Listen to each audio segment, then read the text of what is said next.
What's up everyone, it's SmugStick. Welcome to a new what if scenario. This time we're tackling a world where Goku was found by Doctor Gero and turned into an android. This is an older series, so I heavily re-edited the first two parts to make them look nicer. Since this is the quote-unquote season 1, it covers everything from Dragon Ball to the end of Z. But that's not the end of the story. I'm working on Dragon Ball Super right now. So if you enjoy what you see, be sure to subscribe and follow me on Twitter at SmugStickDB. Enjoy the theory. Last time on Dragon Ball Z, the Red Ribbon Army is at large. After many failed attempts to gather the Dragon Balls, they are pushed to the edge as Goku travels their way to challenge their tyranny. Accompanied only by his flying cloud and magical staff, Goku takes down the army one by one. The only one standing before him now is the mechanical suit of Staff Officer Black. Through a difficult battle, Goku is able to defeat him. However, the following explosion is tougher than expected. What will happen to our hero? Tech meets flesh now. Red Ribbon Revenge. What if Goku was turned into an android? Everything around Goku shook as the battle suit short-circuited and began to explode. The explosion followed him close behind, and the Nimbus was barely able to stay ahead of it. But it was too late. The explosion spread out far and wide, and Goku was caught up in it. And some time after the smoke cleared, the ruined base was nothing like its former self, and he ends up falling hard on a stray piece of debris that knocks him out cold. His friends wait patiently for his return, not knowing that something darker than anything that faced before was lurking. A small hatch opens from underground, with an old man creeping from it. This was Doctor Gero, fleeing the wrecked base, running with what little lab notes and schematics he was able to carry. All his research was ruined. He'd have to start all over again. Running through the base ruins, the doctor suddenly trips and falls on the floor. He grunts as he glares back at the culprit. It seems to be a small furry animal. After taking closer inspection, this brown fuzzy appendage reveals itself to be a tail attached to something. A large rock lies in the way though. Dr. Gero uses all of his strength to push the large piece of debris aside to reveal none other than the one who's responsible for all this mess. Without a second thought, he grabs the boy's neck and begins to squeeze. This small child was the reason for his son's death, the reason all of the Red Ribbon Army was destroyed. As he was choking the unconscious boy, a small piece of fabric floated down from his torn clothing. To his surprise, it was the Red Ribbon symbol, and it had fallen on Goku's forehead. His grip lessened, and an evil smirk spread across his face. He had a much better idea on how to take revenge. He took the still unconscious boy back with him on a small capsule car. Dr. Gero had one more secret lab to take him to. This would be the lab which Goku would grow up in. From then on, a brown-haired woman greeted them as they arrived. Her name was Vomi, and she was Dr. Gero's wife. Gero informed her on the news about their son, that his life was lost in battle defending the Red Ribbon base. She was overcome with grief, and like Dr. Gero, resented the young boy for what he had done. But there was part of her which blamed the Red Ribbon Army as well. After all, she never wanted her son to be a soldier and have to fight. In a sense, she had always dreaded someone expected this outcome.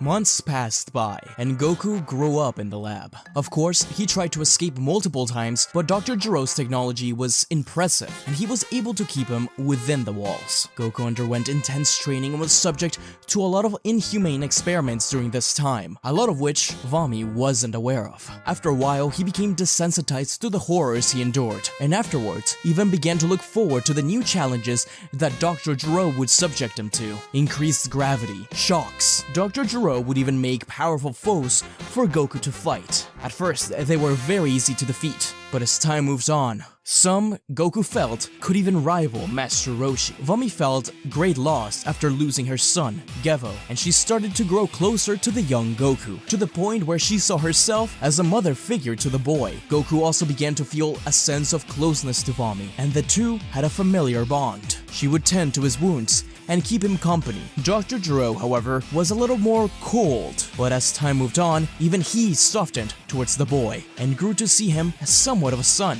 This odd family carried on with their research, as with Goku's training, only this time there were no inhumane experiments, and no one was being mistreated. Goku's change came about from the solitude and unspeakable acts he endured for the first few months. He wasn't necessarily brainwashed, but he was changed by the unfortunate circumstances. His Saiyan nature pushing him to grow and develop through battle also aided him in this and urged him to keep pushing. He kind of thanked Dr. Gero for all the difficult training, as it did help him become much more refined as a warrior. Memories of his past life with Krillin, Bulma, Roshi, and the others still reside in the recesses of his mind, but they were definitely not a priority. Just a distant memory, he had slowly grown to love this new family. The 22nd Tenkaichi Budokai arrived.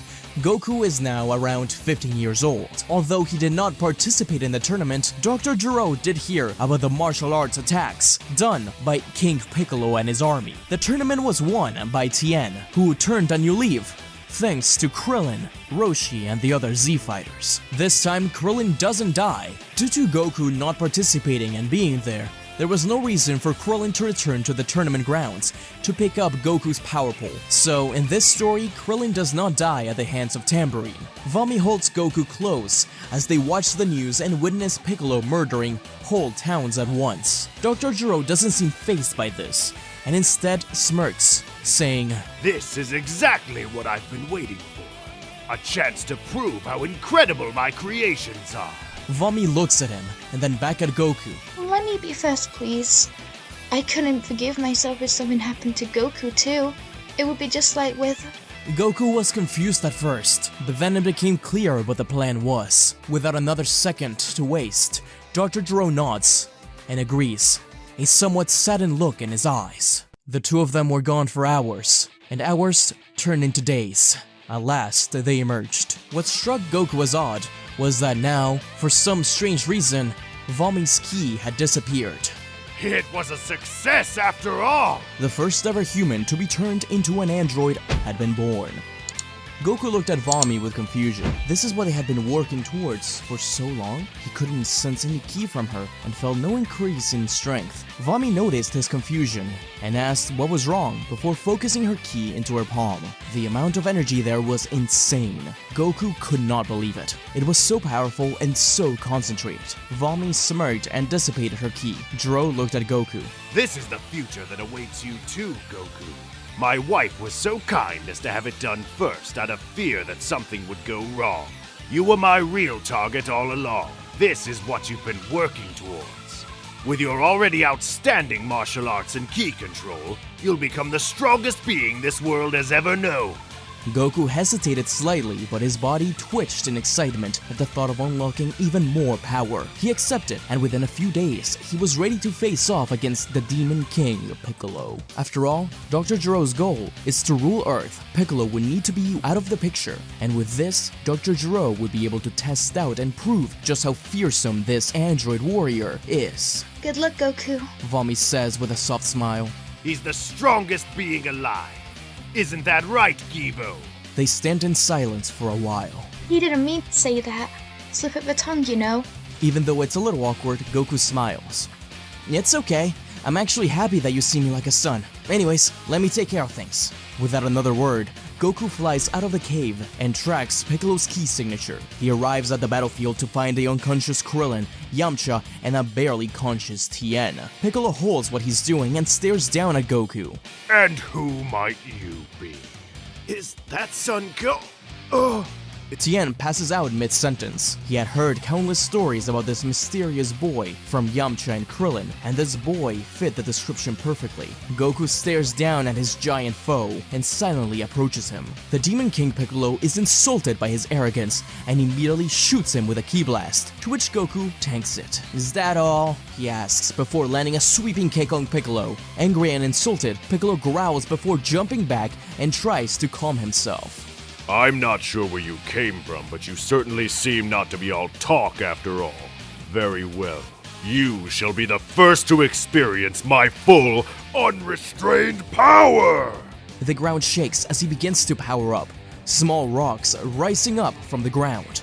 Goku watches in silence. With a final deafening roar, Piccolo's aura bursts open. They stare each other down, and in the next moment, they clash. Only shockwaves can be felt as the two rush to one another. They seem to be pretty evenly matched until Goku's expression changes slightly. A small smile appears on his face and he begins to mouth something. Piccolo takes a direct hit and falls on the ground. You brat! You're not the only one who can do that, you know! The Namekian jumped onto the sky and began to focus his palm. Prepare to die! Goku whispered out a small, perfect. Before jumping in the air, he raised his fist up and rushed towards the currently defenseless Piccolo, focusing his energy onto his feet with a final burst of energy, punching through Piccolo with a mighty roar. King Piccolo cried out, in his final moments, mustered up all the strength to create and spew out an egg. Goku lands.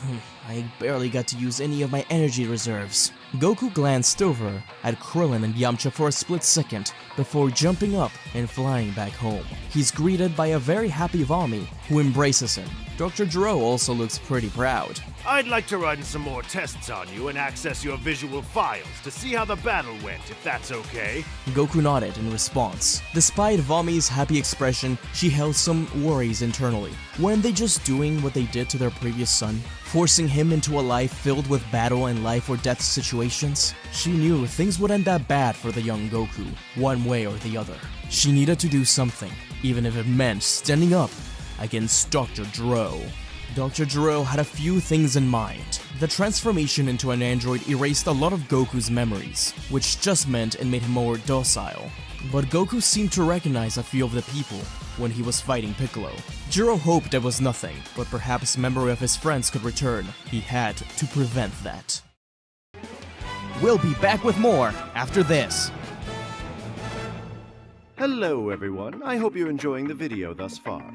If you like this sort of content and want to see more and support the channel, then consider becoming a Patreon. There, you can help support the channel through various tiers while getting some perks of your own. As a Patreon, you will help get the videos out faster, fun thumbnail art, editing, and even writing for videos. Plus, you get some neat perks like early access to videos such as this one and more. So be sure to go to patreon.com/SmugStick and consider supporting the channel. Anyway, let's get back to the video.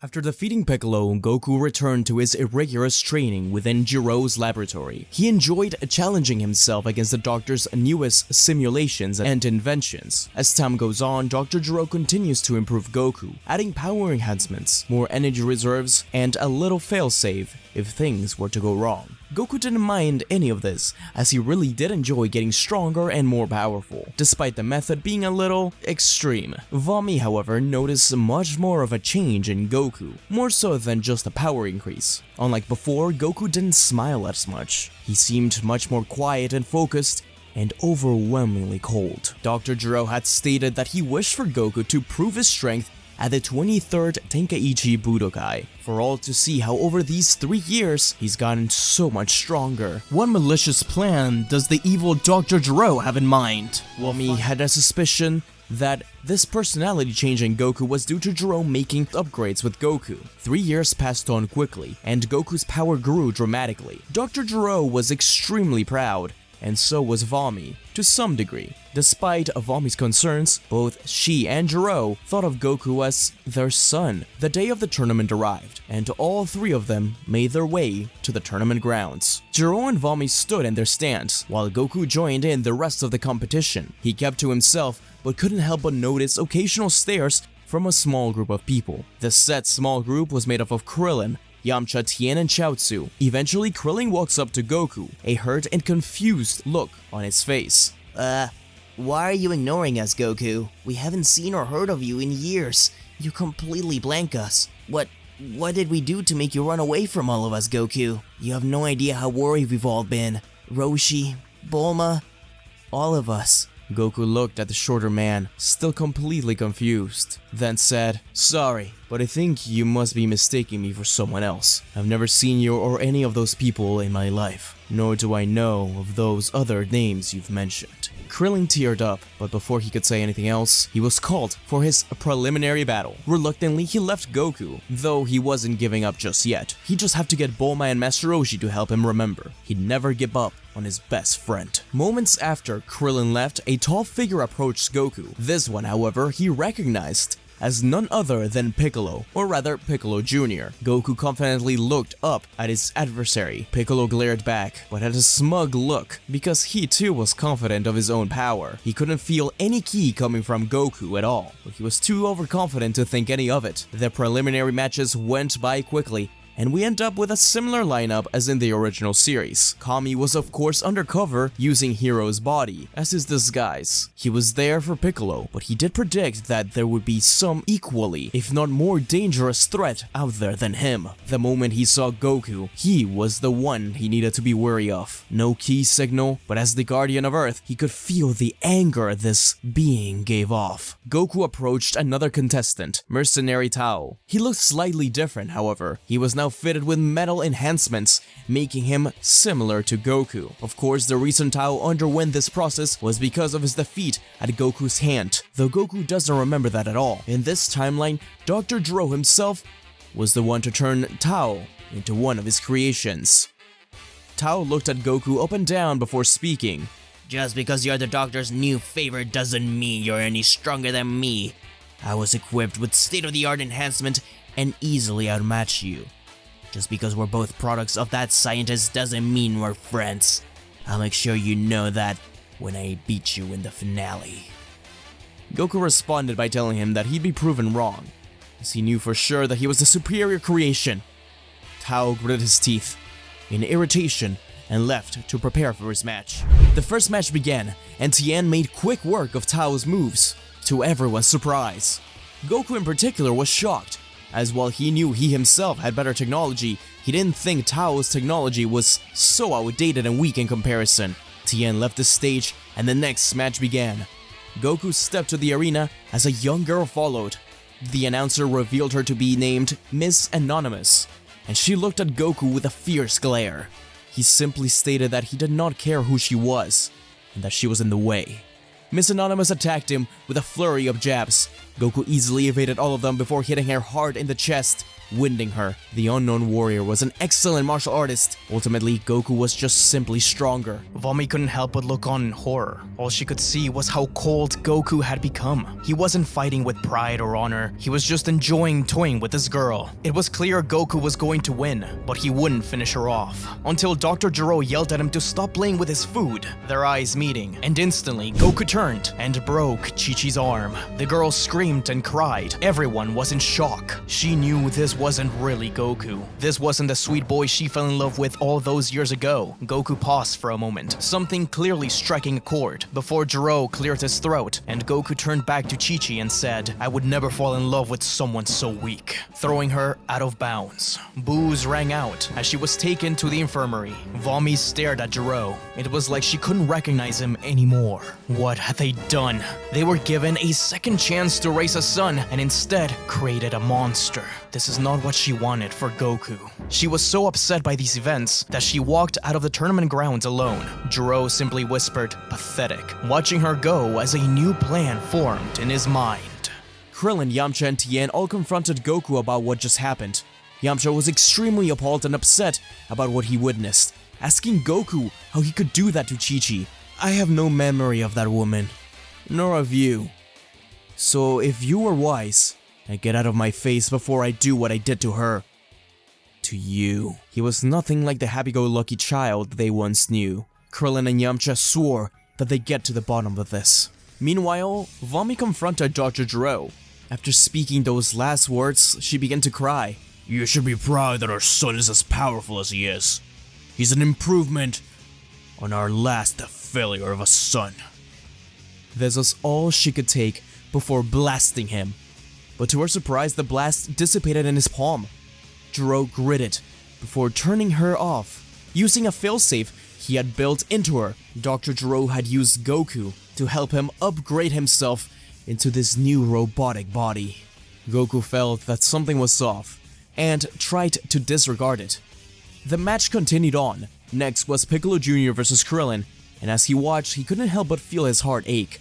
What was going on with him? He kept thinking about that girl in the hospital. Did she really know him, or was she lying? Was this short man fighting right now really his best friend? How could that be when he has no memory of any of that? Goku was trying his hardest to keep these anxieties at bay, but it was no use.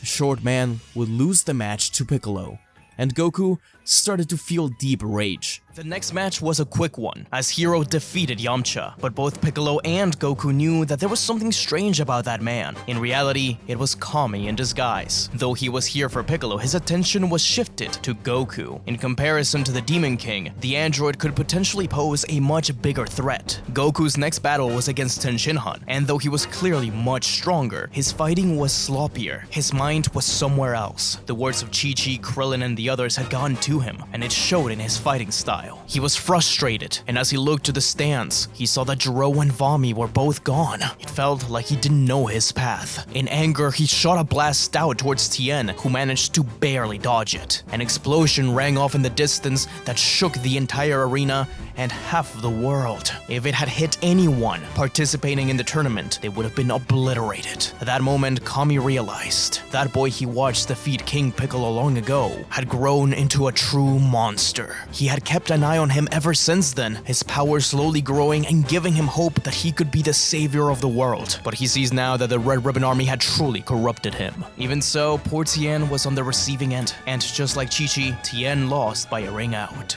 Hero watched this, and his worries only grew. He knew he had to act now. The next match started, and he and Piccolo made their way to the stage. They stared each other down, and then, nothing. Well, to everyone else it looked like nothing, but the two fighters were actually communicating telepathically. It was actually Piccolo who initiated this, saying that he felt Kami's worries about Goku, and he too felt something needed to be done. Kami was taken aback by this, and hesitated.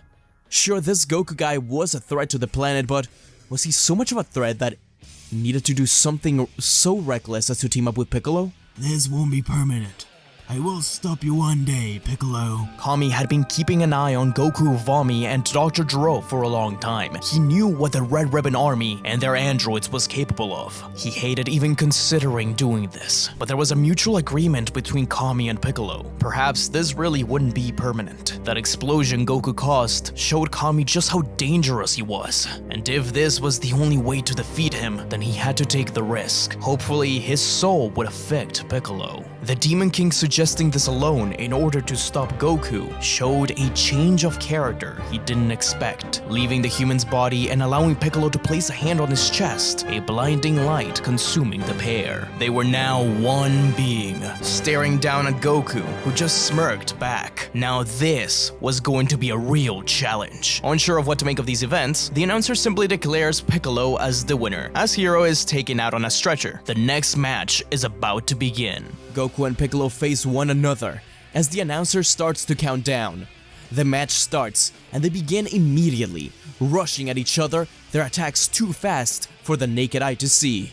Only their clashes are heard as they battle out. But although Piccolo fused with his other half, he was still at a disadvantage. The Doctor had upgraded Goku with an infinite energy source, and this was a huge deal, as slowly over time Piccolo was getting more and more tired. As the battle ramped up, more people left the tournament grounds, afraid for their lives. But there was still hope in the hearts of Krillin, Chi-Chi, and the others, because that explosion Goku caused made them realize that he could destroy any of them at any point, yet he hadn't. In fact, he was showing speeds greater than the blast he used against Tien. Perhaps Krillin was being naive, but he thought that Goku missed on purpose. Tien didn't like this notion. He could have lost his life, but he couldn't deny what he was seeing. This realization, coupled with the excitement from the battle and the knowledge of how evil Piccolo is, forced one person to speak, Master Roshi. He had stayed quiet for most of it, unsure of what to think about Goku. Even if he was fighting more aggressively, he was still using the turtle moves. Somewhere in there, he remembered. He started to shout words of encouragement to his former student, yelling at Goku to not only defeat Piccolo, but to come back to them, to remember what he taught him. He had to remember to work hard, study well, eat, and sleep plenty. The motto of the Turtle School. This encouraged the others to cheer for Goku. Krillin was the first, then Bulma, Yamcha, even Chi-Chi, who had returned with a cast, could see beyond Goku's eyes. Dr. Gero wasn't in the stands anymore. He was at the entrance of the arena, confused about these people cheering. Perhaps they did know him after all, but he had faith in his creation. Goku began to struggle with who he really was more and more. But there was one goal that both his old friends and Dr. Gero wanted him to achieve: defeat King Piccolo. As the cheers swelled up, and as a giant Piccolo threatened to destroy the entire arena, Goku spun in the air, coming down with a kick like an axe. Piccolo face planted as he turned to try to blast at Goku, only to be met with the android instinctively cupping his hands. Master Roshi smirked. He was right. There was some of the old Goku subconsciously hidden in there. Even if he didn't say the words, Goku fired a Kamehameha, defeating Piccolo. Goku raised his hand up in victory. Hearing the cheers, he turned to look at his old friends, and then at Dr. Gero, watching from the entrance. His heart sank. He didn't know what to believe anymore. Was what they were saying true? Did they really know him? He looked down at Piccolo, clenching his fist, and without saying anything else, jumped up to the sky and began to fly away. Some tried to go after him, but he was too fast. No one could catch up. Goku just kept flying and flying, not knowing where to go, before landing in front of a small house. Luckily, it was abandoned. It seemed like nobody had been there for many years. He sat on the ground, with his back against the well. He needed to rest, and for the first time in a long time, he found something akin to peace. During his time training with Gero, he had only felt calm when he was with his mother, Vomi. Goku felt guilty when he thought about her. He at least wanted her to know that he was safe, but he didn't want to see Gero. He couldn't trust them. Not now, after what all those people in the arena had said. Goku was hesitant to think it, but he was starting to worry that Dr. Gero had altered his memory somehow. He knew that it was not normal for him to not have any memories at this age. Dr. Gero must have done something. Maybe Vomi was in on it too. No, he shook his head and laid down. For the time being, this is where Goku would call his new home. In his lab, Dr. Gero wasn't sure what to do. In a way, he felt betrayed by Goku. First his wife, now him. He had plans of installing a force control device on him, but he saw him as his son. He trusted him. He trusted him more than he trusted his wife. He also had another son, who had recently had a child named Hedo, though they had no contact with him. Now, he was alone. In his grief over Gevo, Gero had tried too hard to replace him with Goku. Though he tracked him down a few times, Goku would always disappear and get far away. Goku was too worried to return to him. He didn't know how much control Dr. Gero actually had over him, and knew his memories would not be restored. But Dr. Gero wasn't the only one looking for him. Although he was able to track Goku at first, the signal disappeared. As it turns out, Bulma and his friends found him first. As slowly, Goku's friends came to him with understanding. It was very difficult at first, and they got into a few fights, but there seemed to be a mutual desire to move forward. Most importantly though was Chi-Chi, the girl he had hurt during that tournament. She visited him daily, and would always bring him a warm meal. Goku loved her company, as well as her cooking. Even still, he couldn't remember any of them, and it took a long time for him to trust them.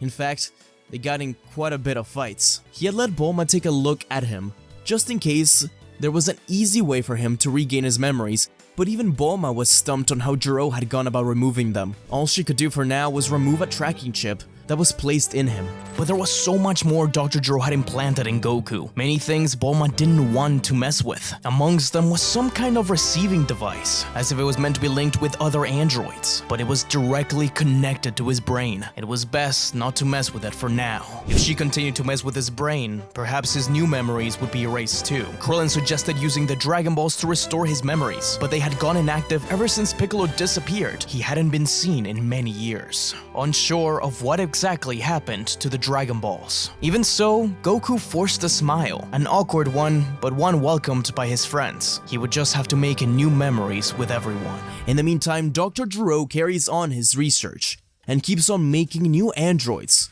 He classifies Goku as being a rogue android, a failure if you will. He needs new androids in order to protect himself in case he ever comes across him, as well as for his future plans of world domination. As for Vomi, no one knew where she had been in the past few years. But Dr. Gero simply took steps forward as he placed a hand on his new computer, smirking, wondering how long it would take for him to get to the 21st android.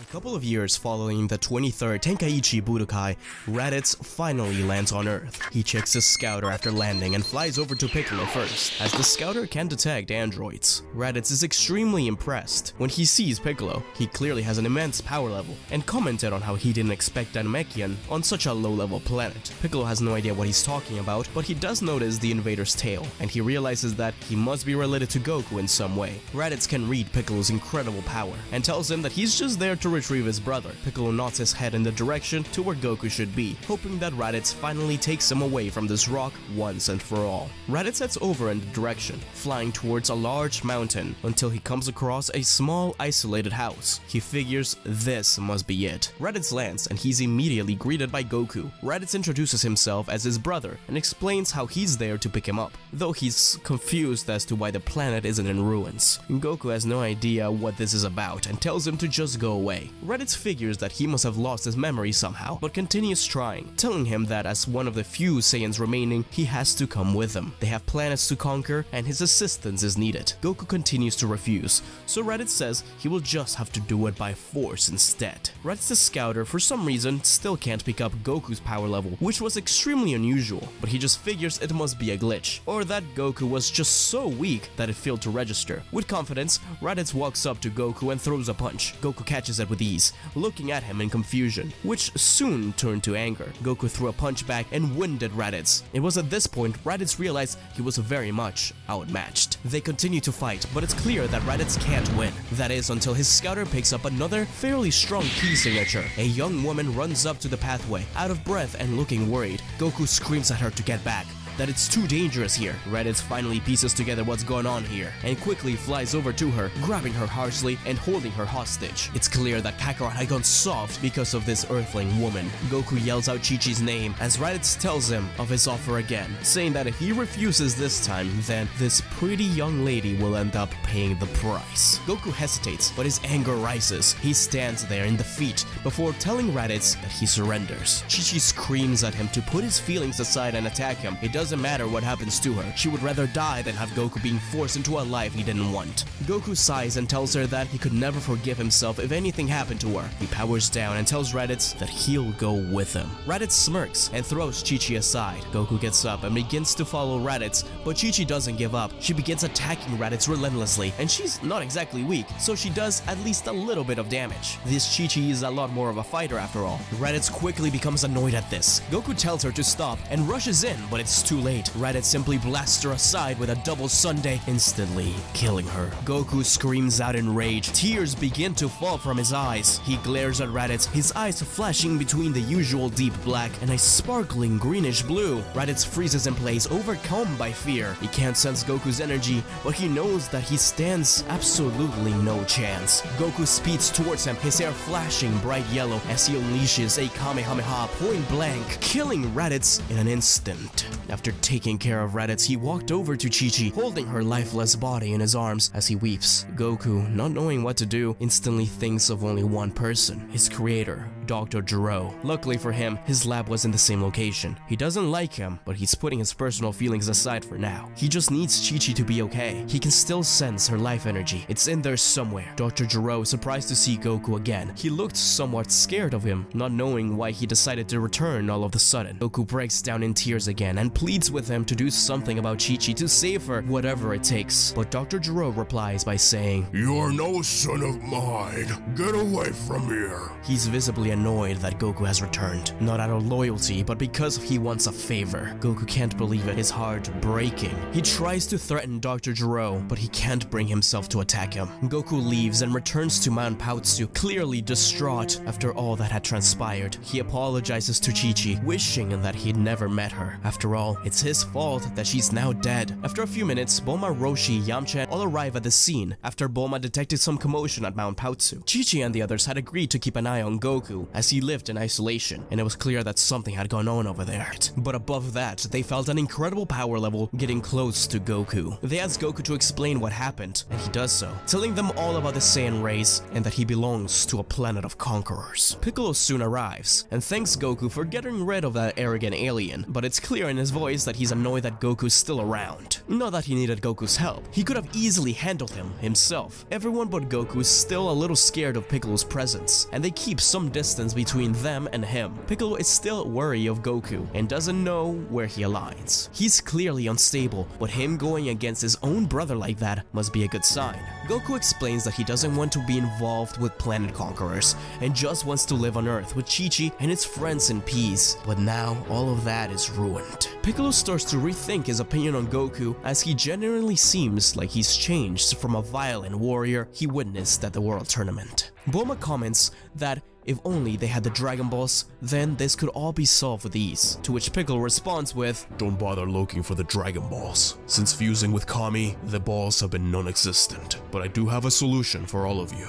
Bulma asks Piccolo if he knows of another way to make a wish, maybe another set of Dragon Balls? I didn't say that. I'm only suggesting that there may be others like me out there. He then turns to Goku. Follow me, son. Piccolo and Goku leave and fly towards the lookout. When they arrive, Goku is met with a pleasant surprise as Krillin is already there training with Mr. Popo. He had climbed Korin's tower and had begun his training with Popo and Piccolo during these past few years. Goku informs Krillin on everything that's happened. Krillin apologizes for not being there to help him. He did sense that foreign power, but Popo had advised him not to interfere. In the meantime, Bulma analyzes Raditz's body and spaceship. She notices his scouter and takes it off of him, keeping it for further analysis. Piccolo walks up to Popo and asks him if he knows anything about Kami's origin or his race. Popo shakes his head in response to the question about the race, but he does say that he knows a little bit about his origin, taking his flying carpet over to Yansubi Heights, where he leads them to a rundown spacecraft covered in moss and vegetation. It looks ancient, but at the same time extremely advanced and futuristic. Popo informs them that this ship was the one that Kami landed on Earth with. This is their key to the location of the rest of Piccolo's race, and hopefully finding some more Dragon Balls. They all return to the lookout, and Krillin suggests that he and Piccolo remain here to train for the time being. After all, it's going to take Bulma a while to figure out how to reverse the ship's flight path and origin. So, Goku, Piccolo, and Krillin remain at the lookout and further their training even more. Goku is miles above everyone, even Piccolo. In the meantime, Bulma checks Kami's old spaceship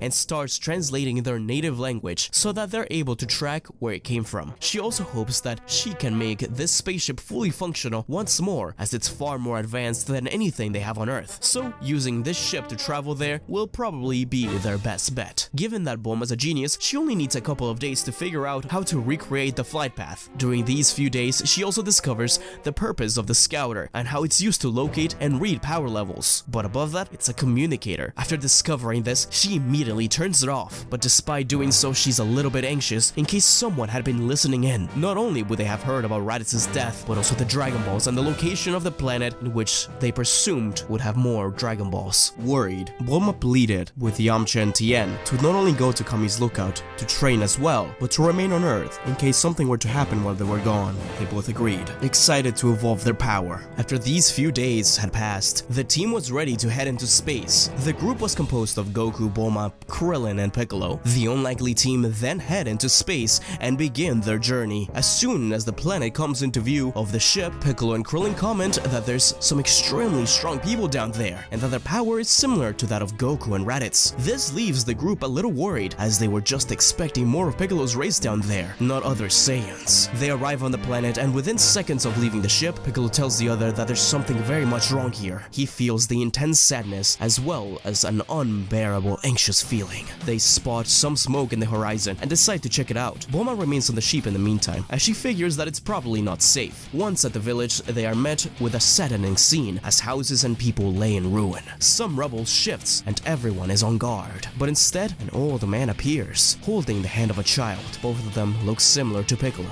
My name is Murray. I am an elder of this Namekian village. Unfortunately, our planet has been attacked by unknown forces, and now you bring more here. Please take your leave. Even if you are Namekian, we do not want any more trouble. Piccolo chuckles, saying, Oh, Namekian is it? Well, I'm not interested in your planet or my people. I'm here for the Dragon Balls. And these guys over here, they're not trying to attack you. We just have a wish to make. The other ones were looking for the Dragon Balls too. And now look at our village. They've massacred our people. That's when Goku steps up. Listen, old man, I'm sorry. I'll take care of whatever's going on here. I'll defend your planet, but please, I need those Dragon Balls. I have a person to bring back. I'll do whatever it takes to defend you all, as long as I get that.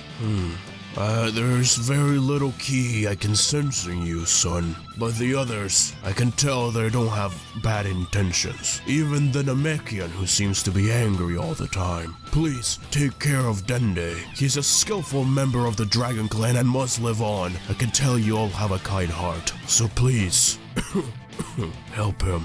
The old man dies in Piccolo's arms, and for the first time, Piccolo seems visibly upset. The younger child begins to cry at his carer's passing, and Krillin tries to comfort him. The child introduces himself as Dende after wiping some tears away, and informs the group that they need to seek out the Grand Elder Guru. He would be able to help them all, and the group head towards the Grand Elder's house. But not far from them, a pair of Saiyans laid waste to another village. Vegeta and Nappa had been listening in, using the scouter from when Raditz landed on Earth, until Bulma turned it off. So, thanks to Bulma and Raditz, the duo were able to learn about the Dragon Balls, and that they could possibly be found on Namek, as Bulma had read out loud the exact location. Their first thought was to go to Earth, but from conversations they overheard, it was clear that the Dragon Balls there were no longer active. They had a better chance going to Namek. After arriving on the planet a couple of days before the heroes arrived, they used their scouters to locate the villages, one by one, and take their Dragon Balls by force, after slaughtering them all, of course. Krillin and Dende head towards the Grand Elder's house to inform him of the devastation and ruin, and that while they're here for the Dragon Balls, they are not evil. And the Grand Elder can tell just by their intentions being pure, as he reads Krillin's heart and mind. In the meantime, Goku and Piccolo continue onward, seeking out the culprits behind all of this. Guru introduces Krillin to Nail as the planet's finest warrior, and informs them that he'll aid in the upcoming battles. The Elder then mentions that he has a skill to unlock the potential of warrior. He recommends letting him do it, as he can sense that Krillin has untapped potential, and so Krillin gets his potential unlocked like in the original series. Piccolo and Goku finally arrive at the village and lay their eyes on the perpetrator. As expected, both warriors have tails, meaning that they must be the same race as Goku and his brother, Saiyans. Nail and Krillin head off to Goku's direction, knowing that they might be needed for the battles. Dende, on the other hand, goes around healing any Namekian that he can find. Vegeta and Nappa introduce themselves, explaining how they are very thankful for the woman scientist, as without her, they would have never found out about the Dragon Balls or this planet of weaklings, which were practically asking for someone to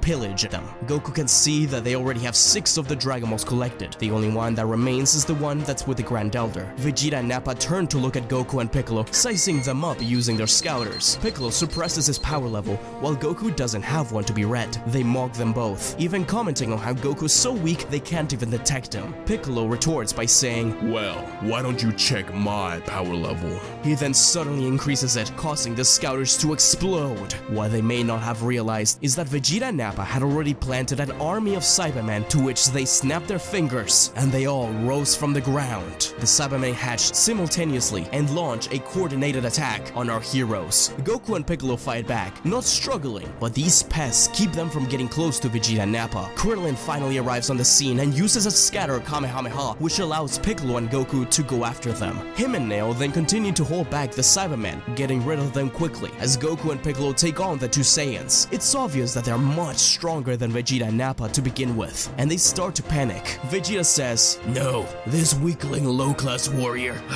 You may be stronger than us, but I bet you haven't trained your tail like we have. Vegeta then throws up an artificial moon, and all 3 Saiyans transform into Ozaru. Nappa and Vegeta smirk as they continue to fight Piccolo together, but Goku begins to rampage, firing blasts all over the place at whoever gets in his way, which first happens to be Nail. Piccolo struggles, but he manages to take out Nappa with some help from Krillin's Kienzan. They then focus their attention on Vegeta. Nail continues to fight violently against Goku, but the Ozaru proves to be way too much, and Nail is ultimately defeated and knocked out with a powerful blast. It seems like all all their hope is lost, as Goku's Ozaru is uncontrollable. Him and Vegeta stare down at Piccolo and Krillin, getting ready to stomp on them, but the sound of a death beam cuts through the air, one through Goku and one through Piccolo.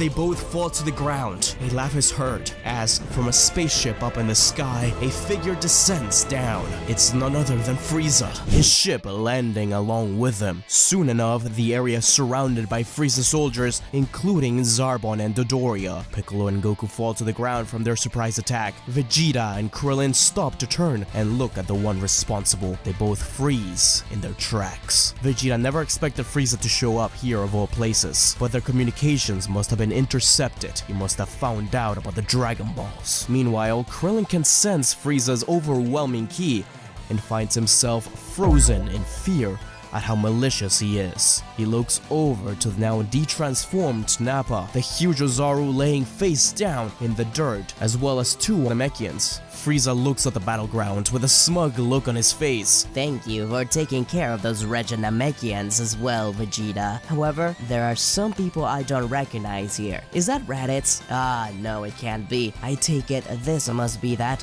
Goku and his little earthling friends. Vegeta was speechless and just watched as the Emperor landed and made his way towards the Dragon Balls. Frieza walks over to Goku, who's still in his Ozaru form and unconscious, and comments on how he's surprised this filthy ape is still breathing. Frieza asks the downed Nappa how they were able to take down most of the Namekian villages, when most Namekian warriors have a fairly high power level. But the answer was quite obvious, wasn't it? As he turned around to look at Vegeta in his Ozaru form. Vegeta and Nappa took over most of Namek simply by becoming Ozaru. Now, some of you may be asking, why didn't Nail intervene? Nail could have easily taken care of Vegeta and Nappa, right? Well, yeah, he could have. But just like in the original story, he didn't intervene because he was protecting the Grand Elder. So it wasn't until the Earthlings approached him and asked for his help that Nail decided to intervene. It's actually fairly consistent with the original story, except in the original, Nail doesn't help at all, when he could have easily defeated quite a bit of the Ginyu Force. Anyways, Frieza continues to mock them all. Frieza would begin charging his energy for a death beam at point-blank range, when both Piccolo and Nail simultaneously used their stretched limbs to pull him away. They had regenerated while this was all happening and bid their time for the right moment to strike. Frieza laughs at the Namekians' feeble attempts and begins to free himself, until he realizes that he can't actually get out of their grasp. Uh-oh, he starts to panic slightly and looks over to Zarbon and Dodoria, demanding that they tell him what the Namekians' power level is. All the Frieza soldiers do so and look directly at Piccolo, and one by one, their scouters explode. Now a lot of them look like Two-Face. Some of them run away, while others are frozen in fear. Piccolo smirks and keeps a hold of Frieza, while Nail lets go and joins Krillin and Vegeta. Vegeta has still yet to say anything. Not only was he not expecting to see Frieza and all his strongest fighters, but he also didn't plan on coming across a Namekian who was able to restrain the Emperor. Frieza in desperation screams out, Zarbon, Dodoria, fire! Not a great Frieza impression, I know, but Frieza pulls his arms back as he begins to transform. He could already tell this was no time to mess around. All his soldiers aim and take fire at Piccolo, and as the smoke clears, they lay their eyes on Frieza's second form, a lot of them having never seen past his first. But Piccolo isn't impressed and continues to beat on the Emperor. Frieza has no option but to yell at Zarbon and Dodoria to call down the Ginyu Force, and blasts Piccolo at point-blank range just to get away for a split second. As the rest of the soldiers ganged up on the Z fighters, Frieza took the chance to transform into his final state. Yes, now you all will witness the full power of the great Emperor Frieza. He laughs as he looks at Piccolo's terrified face. It was clear to him that he had won, but then realized that his men were also terrified. He slowly turned around only to be met by the giant face of the Ozaru. All of Frieza's men start to scurry and fire blasts at the monster, while he punched down, with Frieza only barely able to dodge out of the way. Piccolo nailed Krillin, who was carrying the unconscious Nappa, and Vegeta gather back up, as Vegeta says this is only a temporary truce while they deal with the evil Frieza. Krillin agrees to this, and Nail does as well, though he's clearly not happy about it. Nappa wakes up and yells at Krillin to let him go, that he doesn't want to be touched by a dirty human. Vegeta shouts at Nappa to shut up, and that they have much much larger fish to fry. That's when Nappa's eyes focus on Frieza and he holds onto Krillin even tighter, while having a look of pure terror on his face. He had never seen Frieza transform like this, so this must mean they're in deep trouble. Ozaru Goku continues to fire blasts, and slowly the Frieza Force numbers begin to dwindle. Piccolo says that if they let this continue, then Goku will destroy the planet. They have to take care of him. In the background, Goku can be seen rampaging against the Frieza Force. Frieza keeps yelling at his men to attack the tail, but they're all too scared to approach. Some of you guys asked how Goku is able to transform into an Ozaru. Did Dr. Gero consider this when making him? Well, the Dr. Gero in the story, and I should have mentioned this earlier, did figure out that Goku had the ability to turn into an Ozaru. He managed to just barely escape with his life, thanks to Vomi's help, who was also turned into an android by this point. Once he realized that the Ozaru power was connected to his tail, he thought that he could use it, so he continued to upgrade Goku, taking that into consideration while not letting Goku know about this power. You see, he would use this as a last resort. Whenever a big group of enemies or something like that came about, Gero could simply drop Goku in the middle of the night and use him basically as a nuke. Dr. Gero was already tampering with his memories, so Goku didn't have to be aware nor be able to use the Ozaru properly, because Dr. Gero would be able to control him. At least, as far as he knew, of course. Eventually, Goku got too strong for even Dr. Gero to control him. Some of you guys also happen to ask what percentage of android Goku is, with somebody saying that he's technically a cyborg, and yes, I know that. Android is just a name that in English we are giving to all the androids, regardless if they're cyborgs or not. Goku is definitely a cyborg. He's much closer to Android 17 and 18 than anybody else. However, since he wasn't a regular human, he could withstand a lot more experiments, which is why he was not only given stuff like Android 17 and 18 have, but also stuff that Android 20 and 19 have, that being the absorption rings in the palm of his hands. I'm not sure exactly what percentage of Android 18 and 17 are, but whatever they are, Goku may be like 5% more. Hey kids, don't go away. We'll be right back. Hello everyone, I hope you're enjoying the video thus far. If you like this sort of content and want to see more and support the channel, then consider becoming a Patreon. There, you can help support the channel through various tiers while getting some perks of your own. As a Patreon, you will help get the videos out faster, fun thumbnail art, editing, and even writing for videos. Overall, this is the best way we can ensure to keep providing you guys with awesome content. Plus, you get some neat perks like a bonus mini podcast, early access to videos such as this one, and more.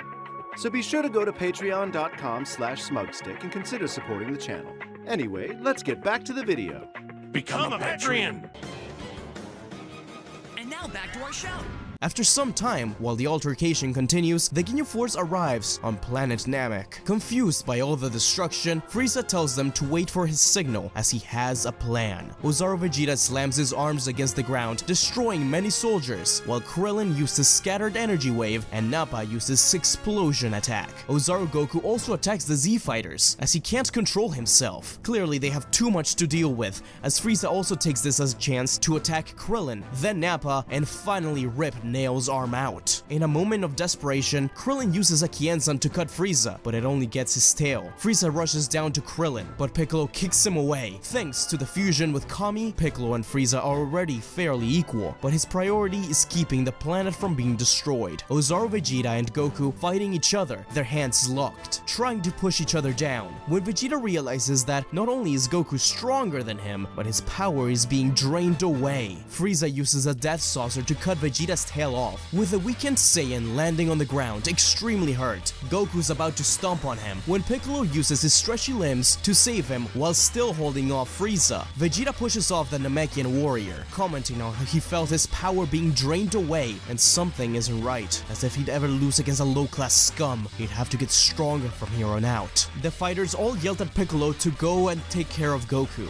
with the extremely hurt Nappa, Nail, Krillin, and Vegeta stepping in front of Frieza, while Piccolo took the chance to charge up a special beam cannon as Goku slowly began to approach him, ready to attack, but Piccolo fired the cannon right between his legs, destroying the tail in the process as Goku fell to the ground. Finally, back to regular size. Krillin turned around, rushing to check in on Goku, while Frieza rose up to the sky, tired of these maggots. He would destroy them all right here, right now. Nappa, Vegeta, and Nail's eyes shook while they saw Frieza up in the sky, charging up a death ball. It was so large, it would consume the entire area. Piccolo tried to rush in and intercept it, But that's when the Ginyu Force made their move. Goldo used his time stop to keep Piccolo back. Recoome grabbed onto Vegeta. Jaice flicked Nappa into a mountain, and Birder stomped on Nail. Krillin prepared himself for death as he closed his eyes, feeling the heat approach, but it never reached him. When he opened his eyes, he saw the death ball had stopped right above him, shrinking down into one area, Goku's palm. Goku's aura sparks into a golden one as the energy he had absorbed surrounds his body. Krillin can't believe his eyes, but Goku clearly had some tricks up his sleeve, which he hadn't shown before. For once in his life, Krillin was glad Goku was an android. Frieza takes a step back, scared and completely taken aback from what he just witnessed. He turns to Captain Ginyu, shouting at him to do something. Captain Ginyu looked towards Goku, who was still absorbing the blast. He took this chance given to him, stabbed himself in the chest, and screamed out, "Change now!" No one knew what was going on, but watched as a bright light shot out of Ginyu and into Goku. Goku finished absorbing the blast and then began to laugh hysterically. Meanwhile, Ginyu fell to the ground, coughing up blood and grasping his wound. Krillin looks up at Goku, not sure what just happened or what caused him to suddenly laugh like that. In an awkward laughter, Krillin asked, Yeah,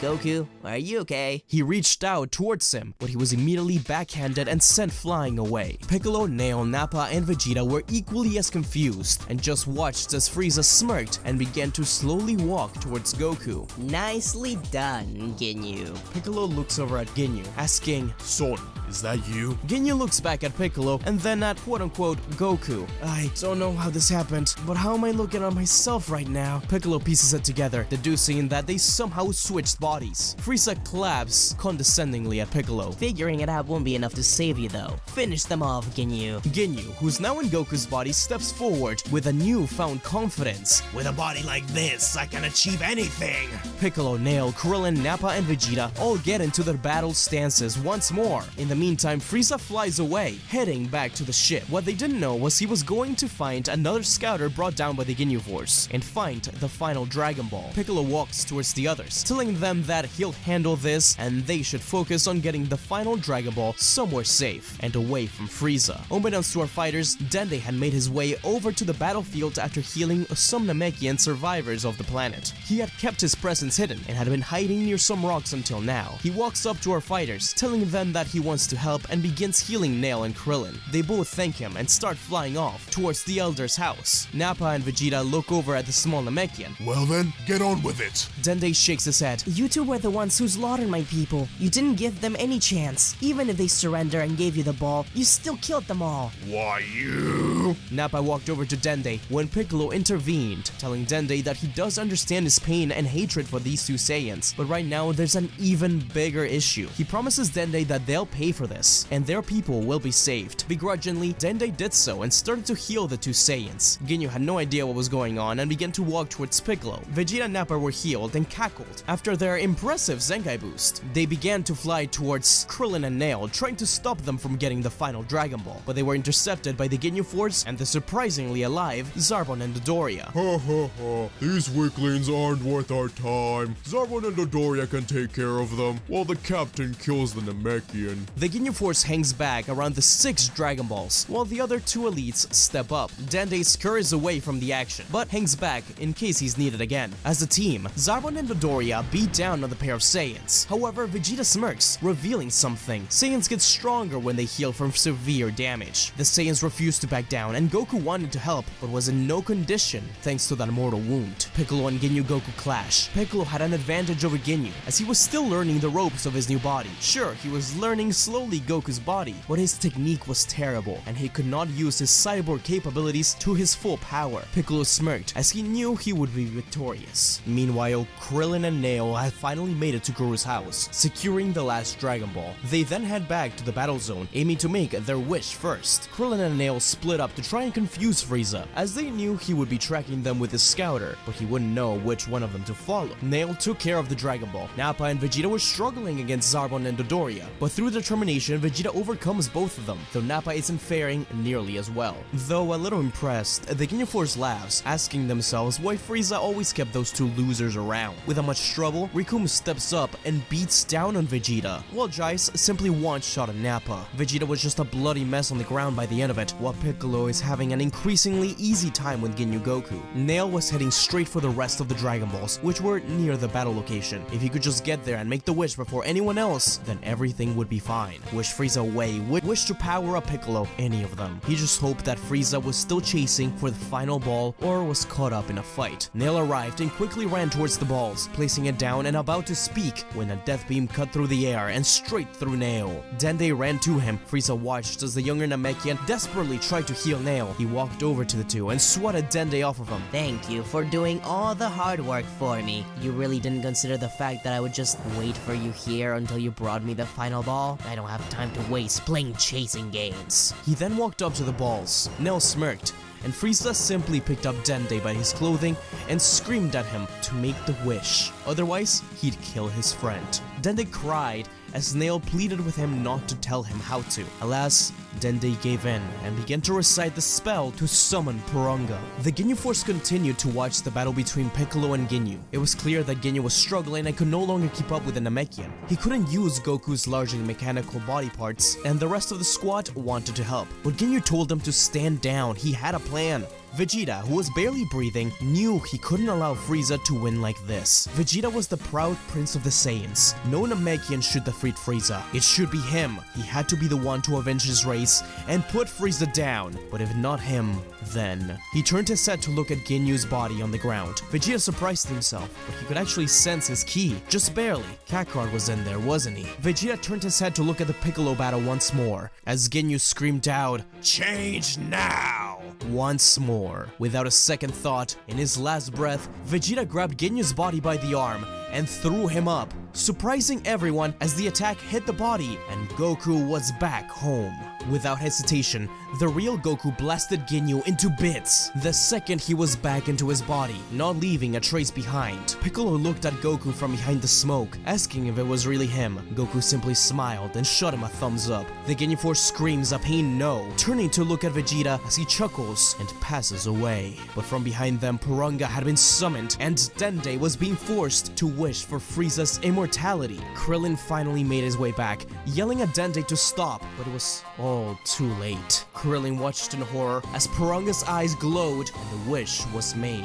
Frieza begins to laugh maniacally. Everyone despairs, and Piccolo and Goku prepare themselves for the worst. Frieza is extremely cocky, and he rushes straight towards the duo. However, Frieza soon finds out the hard way that something isn't right. Both Piccolo and Goku are extremely hurt, but even so, they have an obvious advantage against Frieza. Frieza is furious, but he doesn't care because he knows his body will keep healing him, and he can't lose this. He smirks as he waits for his body to recover, but nothing happens. They keep on attacking the Cold Emperor, and he keeps taking more and more damage as his body doesn't recover or heal. Frieza begins to piece it together and comes to the conclusion that the Namekian had lied to him, even after he threatened to kill his friend. In a fit of rage, he rushes extremely quickly towards Piccolo and Goku, who both block the incoming attack, but Frieza goes past them and towards Dende and Krillin behind. In an instant, the two of them are decimated by a death ball. Nail tries to reach out to them, but he can't move fast enough to stop the ball, and he watches as Dende and Krillin perish. Goku's heart shatters as he watches his one friend die,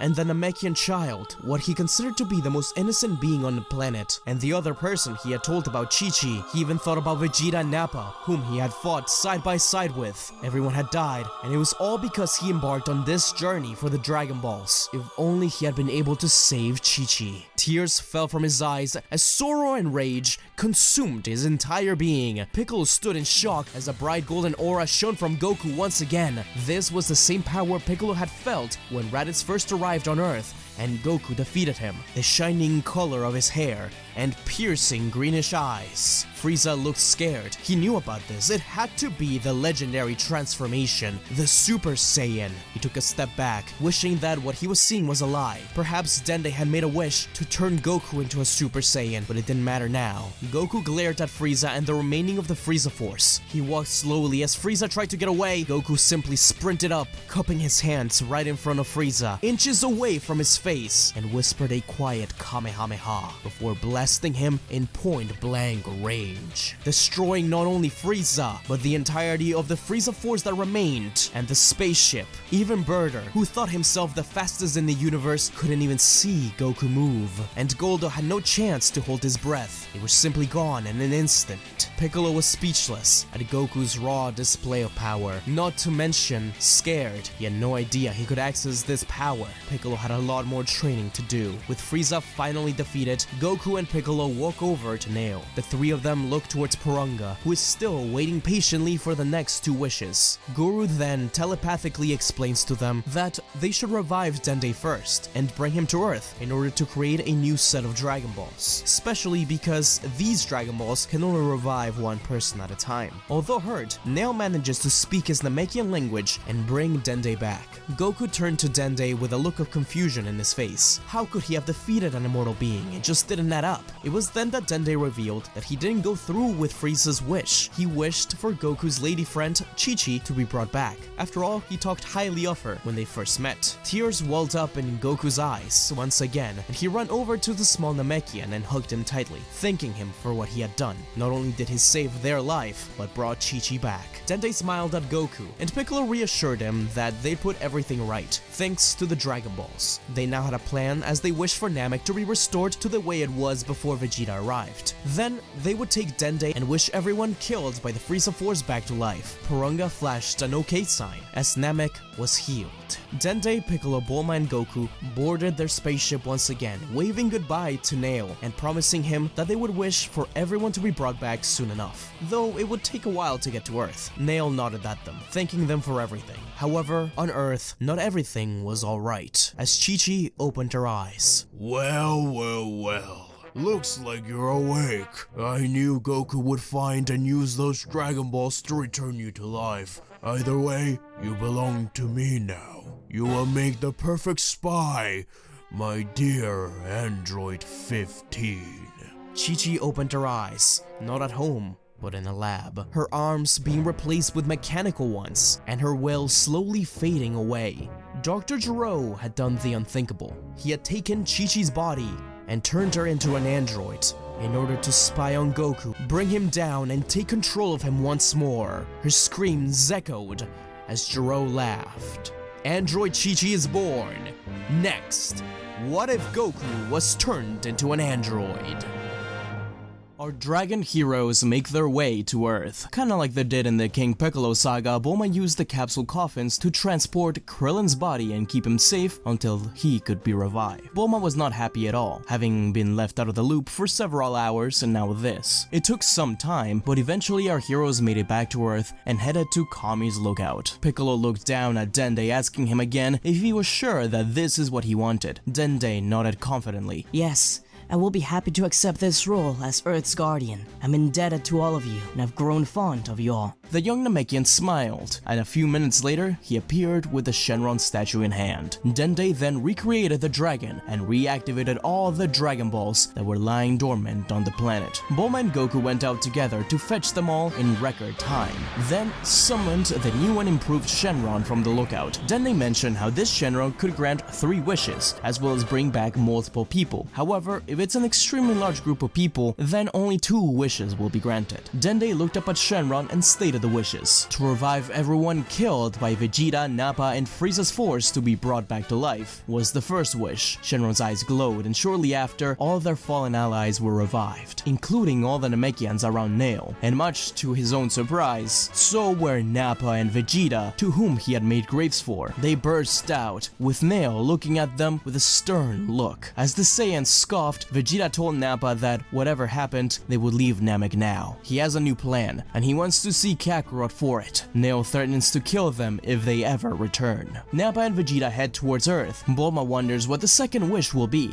looking at Goku and asking if maybe he could wish to be normal again. Goku thinks about it but shakes his head, saying, "No, this is the power that saved us. Whether I like it or not, Gero's cybernetics allowed me to defeat Frieza easily." Goku thinks about it, and he wishes to see his quote-unquote mother, Vomi. However, Shenron says that this wish cannot be granted, as Vomi cannot be moved. Goku is confused and worried, but that will be for later. Remember guys, in this story, Vomi was very much involved in Goku's creation as an android, but disappeared soon after raising concerns to Dr. Gero about Goku. Goku realized that Namek is in danger in case Frieza's army returns, so they instead wish to move Namek's location to somewhere else in the galaxy. Shenron's eyes glowed a final time as he grants their wish, before the Dragon Balls scatter off around the Earth once more. After this all is settled, Goku finally returns back home, hoping to find Chi-Chi there, and to his delight, he does. The two reunite in a heartfelt embrace, and Goku apologizes for not being there when she was revived. Chi-Chi reassured that it's fine, she's happy to finally have him back. However, Goku notices that there's something strange about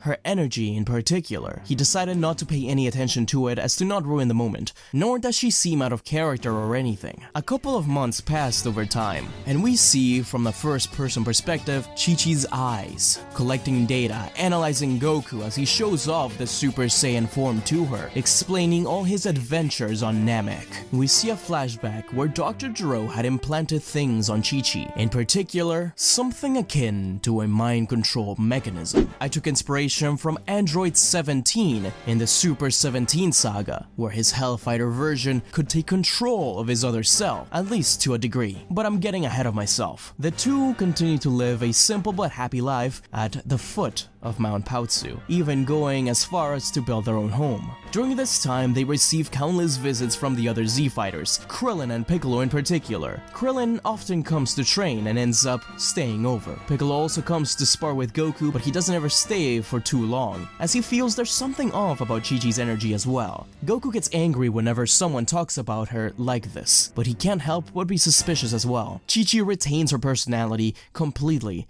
and is in control of herself for the time being. Unbeknownst to our heroes, some of Frieza's forces remained on planet Namek after the battle, and were able to retrieve an extremely battle-damaged Frieza. Using their superior medical technology, they eventually restored him. Nappa and Vegeta eventually arrive on Earth, surprising Goku. He asks what the hell they're doing there, and wants them to explain themselves. But Nappa and Vegeta explain that they're not here to cause any harm yet. They just want to find out how Earth is able to produce such powerful warriors. As long as they don't cause any trouble, Goku is fine with them staying, and they stay at Capsule Corp in their training facilities. Goku can't believe he didn't think about Vegeta being revived when he made the wish, so he makes it his responsibility to make sure he doesn't cause any trouble. Vegeta is able to unlock Super Saiyan during intense training in Bulma's gravity chamber over time, and eventually something wonderful happens, as everyone is happy to find out that Chi-Chi is pregnant. Bulma congratulates them both. Even more months pass by, and the Z-Fighters feel a strong, familiar key signature approach the planet, with another one just as strong. Just a little bit before then, Chi-Chi had given birth to a little baby Gohan. Goku, Piccolo, Vegeta, Nappa, Krillin, Yamcha, Bulma, Chi-Chi, Tien, and Chaozu all head towards the location of the ominous power level. Chi-Chi, of course, leaving baby Gohan with her father. However, something else has beaten them to it, and they all watch as a Super Saiyan defeats both Frieza and a larger person he is with. Goku is surprised there's another Super Saiyan. He was sure that Vegeta had said that there were only 3 Saiyans left, so this made no sense. Trunks sheathes his sword, then instantly turns around to attack Chi-Chi and Goku. Everyone is surprised as Chi-Chi's eyes flash red. She blocks the sword, breaking it in half, but quickly passes out. Trunks blasts the two, but Goku absorbs the attack with ease. Goku warns Trunks that he'll kill him for that, but this Trunks is angry and bloodlusted and continues to attack. Even so, it's clear that Goku is very strong. Trunks finally gives up the assault, spitting on the ground and saying that he doesn't have time nor the heart to kill his master's father. Goku is confused, but promises not to kill him if he explains. Trunks takes Goku aside and begins to explain how in the future, Goku and Chi-Chi become corrupt and evil, then begin to take over Earth and destroy each human one by one. No one is sure how this happens, but his mother believes that somehow Dr. Gero used Chi-Chi to gain full control of Goku. Trunks points at Chi-Chi, then explains that she's an android, and that he's sure Goku already had a hunch or something, that something wasn't quite right, but was blinded by love and couldn't see past it. Goku sighs and looks back to his wife. So, what did you come to the past for? Is there some plan you had in mind? Anything we can do? Well, I'm not particularly fond of the idea that I have to kill you both, so preventing you from turning evil is our best bet. You need to keep your guard up around Chi-Chi. I'm also here to advise you to locate the blueprints for you both. If you find them, please take them to Bulma so she can operate on you. If you do that, then my future should change too, hopefully. Anyway, that's everything I need to say. Don't let Chi-Chi know any of this, and if things don't change in my future, then I'll return here in months' time. Until then, Son Goku, please, do as I say. And with that, future Trunks returned to his time machine and left. Goku turned to face everyone and was soon bombarded with questions. He knew he couldn't reveal anything to Chi-Chi, so he only explained how there's danger incoming in the future. Piccolo had luckily overheard everything that happened and told the rest to the Z-Fighters once Goku and Chi-Chi had left, telling them that in the future Goku returns to Gero's side and both him and Chi-Chi cause havoc. So in order to prevent this, they need to find Gero and the blueprints. Goku feels guilty knowing all of this information, but is unable to tell Chi-Chi. She was the first person to befriend him, and the two of them had amazing trust, so to lie to her face like this is eating away at his insides. The next day, the group began to search. Goku leads them to some of Gero's past laboratories, but is unable to find any blueprints nor locate to Dr. Gero. They continue to search over the coming months, hoping that the boy from the future ends up returning, because they're not sure what else to do to prevent this. Chi-Chi is of course excluded from this search. This causes Gero to become suspicious, though he can't risk revealing anything of his plan just yet, but he suspects that they may be onto him, and activates Chi-Chi's defenses in case they try anything. The gang go out and collect the Dragon Balls to simply wish for the androids to become human. Goku still doesn't want to be a human himself, but it's to protect everyone else from a horrific future. Shenron tells them that he cannot make this wish. Bulma is surprised that a wish like this isn't within the power of Shenron, but they decide on another wish, to wish for the android schematics. They cannot think of anything else, with 2 wishes remaining. Jokingly, Vegeta says that if no one makes a wish, then he will. Piccolo immediately tells Shenron to go away for the time being. And remember, just like in the original story, if no other 2 wishes are made, then Shenron can be brought back earlier than usual. So the Dragon Ball spread for now. Bulma tells Goku that now that they have the blueprints, Trunks should not have to show up the next day, since that will be the time he's set to return. If he does indeed return, it means that it's either multiverse theory or they were severely messed up. Bulma has the schematics, so she and Goku must confront Chi-Chi, which is very hard for them both. They tell her that she's an android, and she is understandably devastated and has no memory of all of this. And Goku reassures her that they'll help her, but right now, she needs to be looked over by Bulma. Chi-Chi agrees, and Bulma begins operating on her. As soon as she does, however, a defense mechanism kicks in, and immediately her eyes turn red as Dr. Gero's programming takes control. Chi-Chi fires some red lasers from her eyes, which would have hit Bulma if it wasn't for Goku pushing her out of the way. Chi-Chi gets up and glares at Goku before rushing at him. The two clash and begin to wreck the lab, causing a commotion that soon attracts Vegeta. Vegeta bursts into the room, powering into a Super Saiyan and blasting at Chi-Chi. He then shouts at Bulma to get to safety. Goku tells Vegeta to watch out, to not attack Chi-Chi. The group lead Chi-Chi to a wasteland to avoid harm to the city and the people there. Nappa follows after as well, as Piccolo and the other Z-Fighters also pick up on Vegeta's spike in energy and sense that he's fighting someone. They assume the worst and all head over there. Dr. Gero is extremely annoyed that this happened so early, as he wasn't quite done with his newest creation. But oh well, it shouldn't be long until Goku is under his control again. He decides to act now and activates Android 19, and the two head off to Chi-Chi's location, leaving his newest creation in the lab. Dr. Gero and 19 arrive first, and as soon as Goku lays eyes on Gero, he abandons his fight with Chi-Chi and flies straight towards the doctor, completely overwhelmed by anger. How dare you mess with my family! Chi-Chi sets her sights on Vegeta, and Android 19 begins fighting Nappa, who just arrived. All of the Saiyans are at a huge disadvantage against the androids. It's at this time that Trunks returns, accompanied by a cloaked figure as well. It's been some time since Trunks last arrived. He had a very bad feeling, which is why he was accompanied. He hoped his intuition was wrong, however. They can sense a large power level in the distance and decide to head there. Trunks and the hooded figure recognize Gero but have no idea who that other android is. Everyone can see Chi-Chi isn't herself, and that even Vegeta, who's a Super Saiyan, is struggling against these new androids. Chi-Chi and the rest of the androids jump back, assessing the situation. The Saiyans catch their breaths. Dr. Gero looks at Goku, then at Chi-Chi. It should take effect soon. Goku looked back at them, confused at what they were talking about. Suddenly, Goku's chest began to hurt, and he began to gasp for air. Vegeta and Nappa both looked at him in confusion. Krillin, Yamcha, Tien had no idea either. Dr. Gero stepped forward with a smirk on his face. You've been affected by something you laymen may know as a computer virus. It's more complicated than that, but it was kindly given to you by your beloved.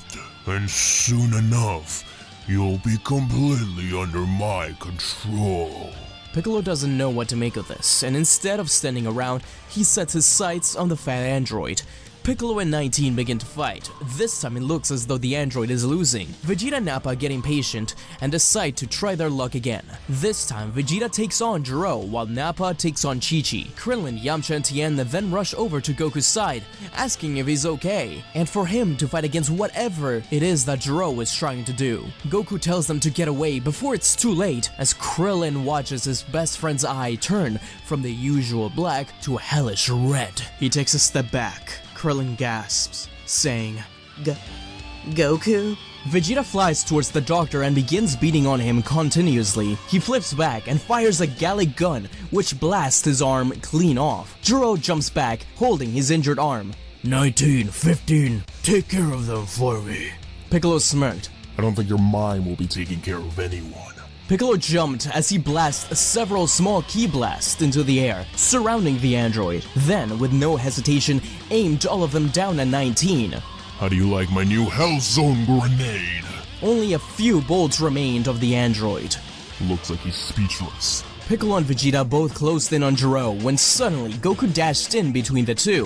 Goku's eyes flashed red as he began charging up a Kamehameha directly at Vegeta. Vegeta had no time to react and prepare himself for the blast, but it never came. Surprisingly, another Kamehameha had collided with Goku's just in time. The one responsible for this blast was the Hyode figure accompanying Trunks.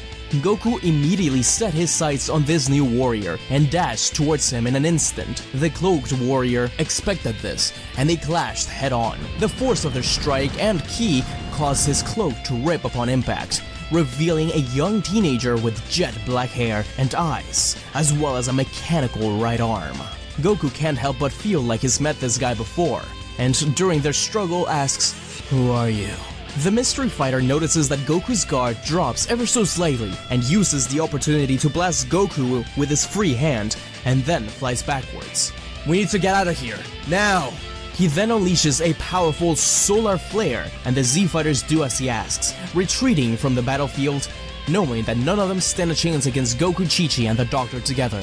Vegeta and Nappa included, although it's very clear that Vegeta's furious at the outcome. Goku has another idea, however. Despite not being able to see fully, he fires a giant Kamehameha at the group, but the cloaked figure quickly turns back to extend out his arm, blocking the blast. Piccolo and Krillin think that he's crazy, it's going to kill him, but the entire blast is consumed by the mystery figure's hand, leaving Gero and the others completely flabbergasted and giving the Z-Warriors a chance to escape. Chi-Chi runs up to Goku's side. Goku is frustrated but agrees. After all, they can chase them down and kill them whenever they want. Goku and Chi-Chi then accompany Gero back to his current laboratory. In the meantime, the Z-Fighters head off to Kami's lookout to think through their next move. During their flight to the lookout, Krillin receives a call from Bulma, telling them all about how someone contacted Capsule Corp about a strange machine abandoned in a field, and it's the sign being very similar to the time machine Trunks arrived in. Trunks dismisses it at first, but Bulma insists that they look at the ship, and the other future fighter urges him to go check it out. Trunks leaves the group and heads to the location Bulma told him to investigate. Bulma's taking care of baby Gohan, as he was at Capsule Corp when Chi-Chi was about to have her operation. Once Trunks arrives, he inspects the ship, completely confused about how this is even possible. Trunks jumps up to check the inside and finds a weird spiky egg thing. He hands it to Bulma, who also has no idea what it could be. Her final verdict is that it seems to be an egg of some sort, or maybe a mutant coconut. The only thing they could make sense of was the hole blasted on the roof, having come from the inside. He walks over to the side and rubs off a section of moss, revealing the words hope. Trunks takes a step back. How could this be? This isn't making any sense at all. With the state of the time machine, whatever came from here had to be long gone by now. Just to make sure, they walk around the area, looking to find anything suspicious, and finding a discarded cicada shell. It was huge. The two of them feel uneasy about this, and take the ship back to the lookout, where they explain everything. No one is sure what to make of this right now, but they keep it in the back of their minds. Maybe it'll come into play later. Now that the hooded figure's cloak has been destroyed, curiosity gets the better of everyone. They also don't know who Trunks is quite yet. Piccolo turns to face the mysterious youth and asks who he is. It's at this point that Trunks reveals his identity as well, saying that he's the child of Bulma and Vegeta. The two of them flush in embarrassment, with Bulma shouting at him, telling him that it's not fair for him to steal the big reveal. The group laugh, and then Bulma points at the other guy, telling them to reveal who he was. He merely points at a small child in Bulma's arms. I'm the son of Goku and Chi-Chi. My name is Son Gohan. The small baby Gohan, currently in Bulma's arms, looks at his counterpart in confusion. But it's obvious now that he's an android. How could they ever trust him? Goku and Chi-Chi both turned. Gohan says that he knows they have many questions, but he will explain in due time. They have larger fish to fry. Piccolo insists, and Gohan sighs. He explains that in the future, once Gero knew that Chi-Chi and Goku had a son, he knew this would be his chance to create one of his greatest androids. Just like his father, he was subjected to a variety of tests and ultimately transformed into a cyborg, but he was able to break free from the brainwashing by Gero, similarly to how Goku did at a young age. Gero didn't have as much influence on him. He had a feeling this could be because he was a hybrid and his rage, giving him the strength to do it. After breaking out of Gero's lab as a child, he then found Trunks and fought back against his parents. Despite all of this, Gohan had never wanted to kill his parents, so he hopes they'll be able to change their future for their present son's sake. Piccolo looks over at him and apologizes for what his father had done to their future, and that there's no way that they'll do the same thing here, as long as he's present. Gohan looks up at Piccolo. I hope so. The stories I've heard about my father sound amazing. I just want to be able to witness some of his kindness myself. Krillin trusts Gohan as he saved them, but the other Z fighters aren't as sure. But from the shadows, an evil being stalks. The terrifying bio-android Cell has arrived from a future. Will our heroes free Goku and Chi-Chi from the control of the evil Doctor Gero? Find out next time on What If Goku Was Turned into an Android. Vegeta interrupts Piccolo, asking how he can be sure this thing will work out. Didn't you see how outclassed we were back there? Or did you forget? Piccolo smirks slightly. Of course not. But I do know how we can get to their level. Everyone looks at Piccolo as if it's crazy. Then he continues to explain how there's a room to a different dimension here at the lookout, where time flows differently. However, it's limited to 2 people at a time. At first, everyone is a little annoyed that they have never heard of the secret training room, but Piccolo goes on to explain that if they had used it any earlier, it's likely that they would have not been able to survive it. Vegeta is already agitated and states that he should go first, as he's their best bet, due to him having Super Saiyan. He then looks over at Trunks. I'd like to see how strong you are, my son. I only expect the best. So, Vegeta and Trunks enter the hyperbolic time chamber first. Bulma turns to the others, saying that with these schematics, Bulma may be able to figure out a way to jam the signal between Chi-Chi and Goku, and maybe even free Chi-Chi, although it may take some time. She will return to the lab to work on it. Unlike the original story, Bulma doesn't want to create a remote to destroy the androids, but rather free them. If only she had thought of this before.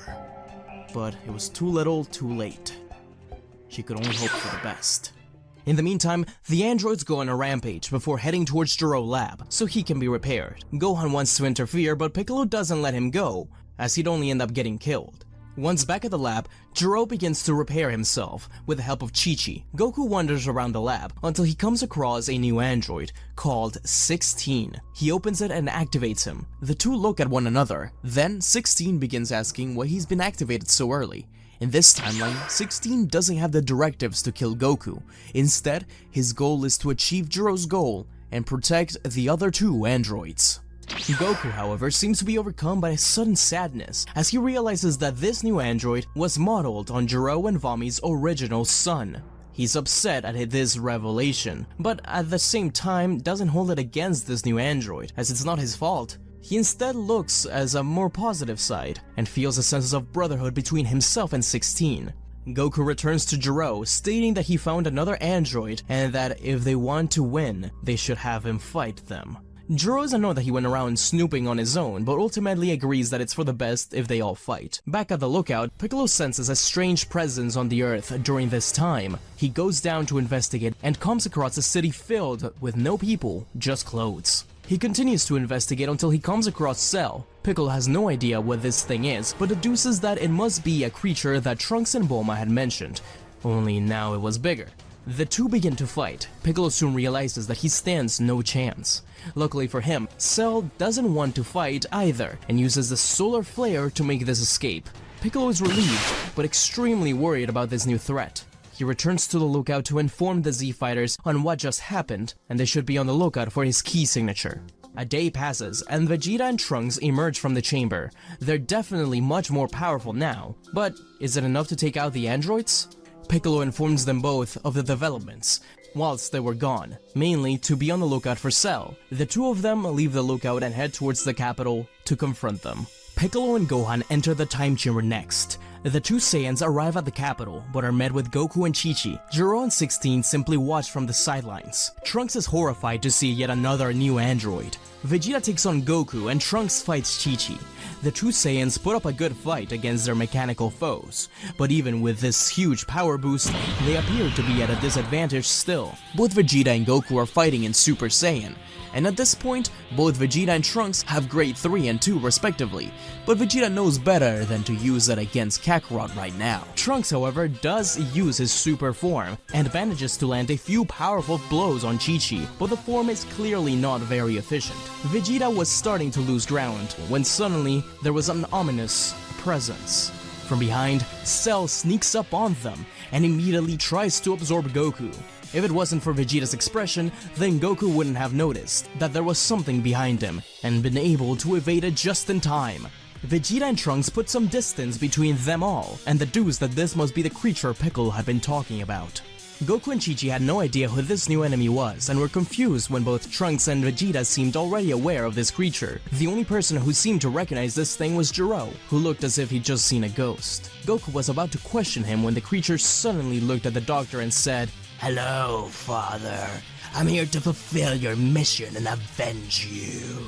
Chi-Chi, Goku, and 16 are all confused as the creature and Gero seem to be already acquainted. Gero then ordered Goku and Chi-Chi to walk towards Cell, and that they had nothing to fear. This was their destiny.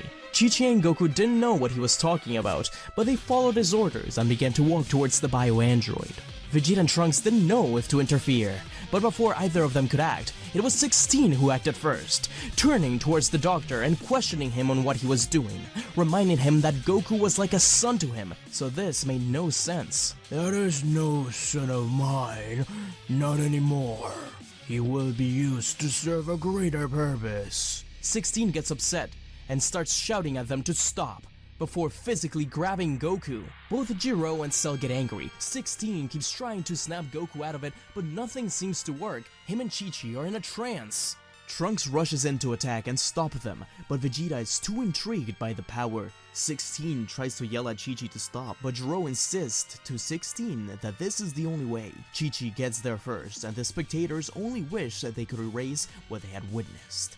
Chi-Chi gets absorbed by Cell, and he begins his transformation. Vegeta is in awe at the power, excited to see his new challenge. Goku watches as his wife was taken from him right before his eyes. Her last words being, "Join me, Goku."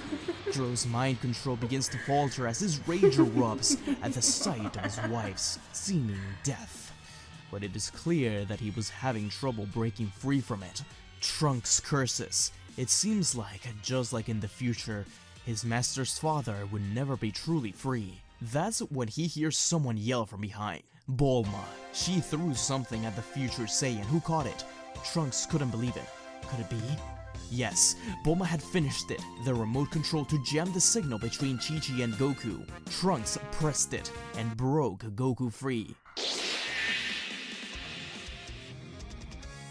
He's finally free from Gero's control, but it's too little, too late. Goku screams in anger and glares at Gero, then jumps away from Cell. Trunks yells at Bulma to get away as fast as possible, and she takes that advice. Trunks is impressed at Goku's willpower, and only wishes his timeline's Goku could have followed suit, but that was wishful thinking. 16 was upset at the Doctor's actions as well, and joined Goku's side. Cell tried to go after Bulma, but Goku jumped in the way and exploded his aura, pushing him back.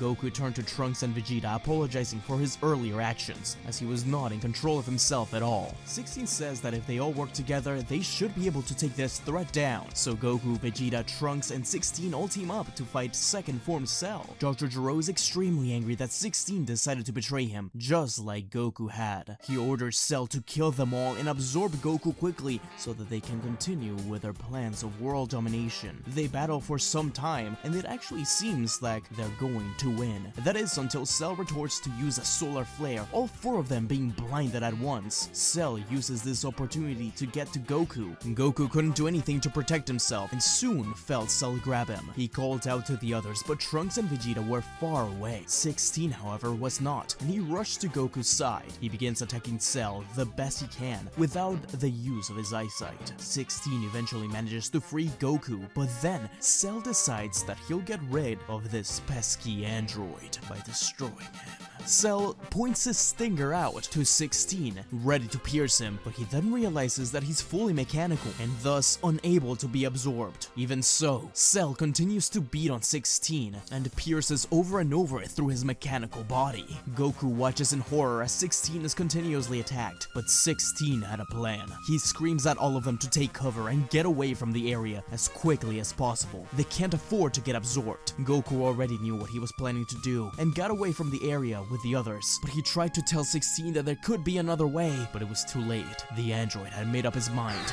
as a huge explosion happened only seconds later, followed by a deafening silence. 16 had sacrificed himself in a selfless explosion in order to take down Cell. Goku had not only lost Chi-Chi today, now 16. Him and the others look back at the scene, smoke covering the battlefield, and all that could be heard were the cries of Dr. Gero, who was devastated that he had lost another son. The smoke begins to clear, but to everyone's horror, Cell remains. Having protected Dr. Gero, Trunks turns to his father and Goku, trying to plead with them to retreat, that there's nothing else they can do here and they can't afford to allow Goku to get absorbed. Vegeta is once again annoyed that they're having to run from a battle, but even he can tell that Goku isn't in the right state of mind right now, so he complies, and the three of them head back to the lookout. At the lookout, reality really sets in for Goku. He lost his wife as well as 16, who he was just getting to know. He knew of him as Gero's son, Gevo, and now he was gone once again. He could only imagine what Dr. Gero was going through, and even though he hated him, he did sympathize with him. Krillin and Bulma tried to console him, but he wasn't interested. A few hours passed by, with Gohan and Piccolo finally emerging from the time chamber. Instantly, Gohan rushed towards Goku, assuming that he was a threat. The two clashed, but future Trunks told Gohan to calm down, claiming that he's no longer under Gero's control. Goku sighed and apologized for all the trouble he's been causing so far, and that he's no longer a threat, and instead wants to help them put things right. Gohan sighed and lowered his fist, despite still glaring at Goku. Goku begins to explain all that had occurred while he was gone, and then proceeded to ask Gohan why he felt so familiar. Gohan finally explained who he was to Goku, revealing that he is his and Chi-Chi's son from the future. Goku looked down at the ground. He knew it. He had those eyes to him, and a familiar sense. Goku genuinely apologized for his future self, commenting that he couldn't imagine how difficult it must have been for him. Gohan is understandably apprehensive and still doesn't trust Goku. Goku explains how he just wants to avenge Chi-Chi and 16 now. That's all he cares about. Gohan wants to get to know Goku a little bit better since he didn't know his own father, so he suggests that they go to have a little battle. Goku likes this idea and agrees instantly. The two head out to an empty location and begin to battle, and after a few blows, Gohan already notices a huge difference between this version of his father and the one he was familiar with. The two battle for a few hours, loving every second of it, with Gohan finally getting to know the father he never knew. Goku suggests that maybe they should head into the time chamber together too. Gohan agrees, and they retreat to train for a whole day. But not everyone was happy with their decisions. They thought that they had to do something about Cell right then and there, but none of them stood a chance, and they all knew it. All they could do for now was plan. Some of them did try to stop Cell every now and then, such as Tien and Piccolo, doing something akin to hit-and-run tactics, firing blasts at him to keep him away from cities and the like, while Goku and Gohan trained. However, after Goku and Gohan emerge from the time chamber, the squad goes back to finally defeat Cell once and for all. Nappa and the other Z fighters like Yamcha, Tien, and Krillin remain at the lookout, as they know they'd be pretty outmatched during this battle. But now, Gohan and Goku have Grade 4 Super Saiyan, and they're confident in their abilities. The group finally arrived at the arena and challenged Cell, who was more than happy to take them on. Due to having a lot of Goku's DNA and further research, this Cell is stronger than the one we know in the original story. However, Vegeta does express that he's unhappy with how things played out. To him, he views Cell as the ultimate version of Kakarot, and he does wish that he could fight him at full power. Both Trunks and Gohan just want this menace to be put to rest, and for it all to be finally over. All Goku wants is revenge, and to bring back those who have died. But at the same time, he's unable to fully commit, as he can still sense Chi-Chi's energy within Cell. In the end, killing Cell would ultimately mean killing his own wife. Goku battles against Cell for some time, and it's clear that the Z fighters had some form of advantage, just in mere numbers. It was only a matter of time until they won. However, Goku seemed to be pulling his punches, and at times he'd hesitate. He could still sense Chi-Chi within Cell. This unserious approach gave Cell an opening, and he was able to knock Gohan and Goku to the ground. His tail headed straight towards Gohan, going to pierce his chest, but at the last millisecond, Goku dived at him, pushing him out of the way and taking the attack for Gohan. Gohan couldn't believe it. His father had protected him. He could have never imagined this in the future. Goku coughed up blood and told Gohan to get to safety. Without wasting any time, Cell pulled out his stinger and absorbed Goku. The Z fighters all blasted at Cell, but the ki blast couldn't even make it past his aura. The remaining Z fighters looked on in horror, and the ones at the lookout felt Cell's ki explode. They couldn't believe what they were feeling. How could he be so much more powerful? Dr. Gero walked out from the palace now that the fight had died down. He couldn't shake the feeling of guilt and regret, having watched his own son be absorbed. He had lost so much in such a short amount of time. Now he had no one, just Cell, who was responsible for the death of 16 and Goku. But this was for the greater good, right? This is what he wanted. Cell could sense his remorse just from his facial expression. But this is what you wanted, wasn't it, Doctor? This is the dream of the Red Ribbon Army. Despite only having known this version of his father for about a year, Gohan felt a tremendous rage overcome him for a split second. His golden aura sparked with an intense electrical energy for a few seconds. His hair spiked even more intensely, and he rushed in at Cell, punching him directly in the face. Cell didn't move. The color drained from Gohan's face. As his rage boost faded, the feeling of dread, which he was used to in the future, returned. He looked at the others. Trunks' face mirrored his hopelessness. This seemed to anger Gohan even further, and he attempted to punch again, but Cell grabbed his wrist and threw him to the side with ease. He was amused. He could tell easily that none of them were a threat, but having so much of Goku's Cell within, he knew he needed more of a challenge, and that glimpse of power Gohan just showed excited him. Cell chuckled and raised his hand, charging up and focusing his ki to the palm of his hand. Everyone froze and prepared themselves for the worst. Oh, how easy would it be to destroy all of you here and now. However, I think I want to play a little game with you all, just to prove that I am the strongest being, the most perfect in the universe. The key ball disappears, and Cell goes on to explain that he wants to host the Cell Games, and gives the Warriors 10 days to prepare. Future Trunks is angry and disappointed that they can't do anything to prevent this horrible scenario. He's mainly frustrated at Goku, saying that he knew they couldn't trust him, that he's the root of all evil here. Gohan talks to him, telling him that Goku and Chi-Chi are both good people, and that it's Gero and the Red Ribbon Army who are evil and corrupt.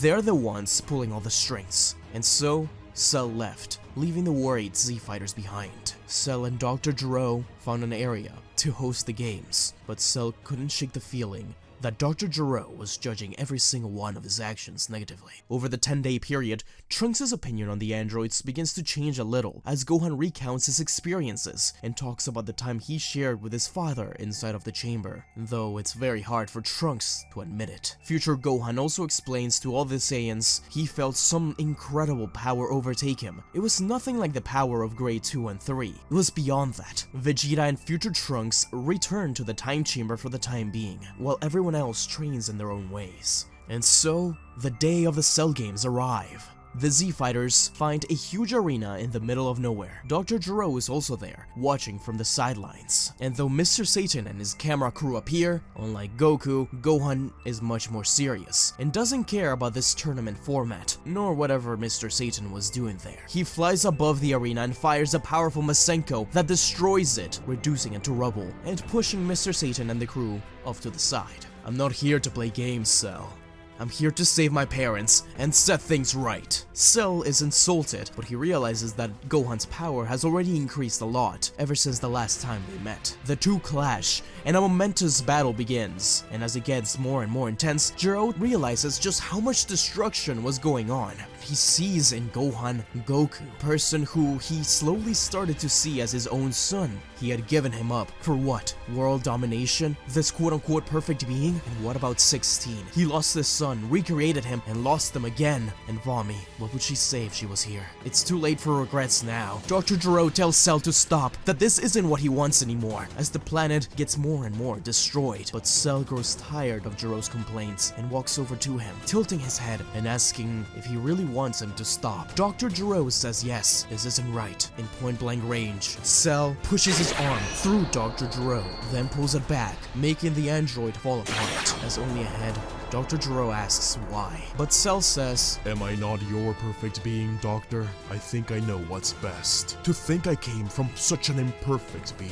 Gohan watches in horror as Cell grabs the head and crushes it. Cell chuckles as he turns back to Gohan. They continue their battle, and Cell keeps making remarks about his father and how he's disappointed in him and ashamed of how weak he was. Gohan still can't quite gain the advantage despite having his unlimited ki supply. There was something missing. Cell gets tired of things and creates Cell Juniors just like the original series and begin to attack his newly found friends. Cell continues to push Gohan over the edge until he gets a hold of him and he begins to squeeze the life out of him. Gohan screams out sudden pain, and Trunks is about to fly on over when something strange happens. Cell's grip loosens. It seems like he's losing energy. How could this be? Cell is equally confused and drops Gohan, who, after recovering, looks back up at Cell with a cocky smirk on his face. He waves his hand at Cell, the burnt hole in his glove showing again. Just like Goku's palm, Cell regains his composure and cracks his neck. Did you forget something, Cell? I too was created by Doctor Gero. Thanks to him, I can steal your power too. Cell regains his composure and just comments on how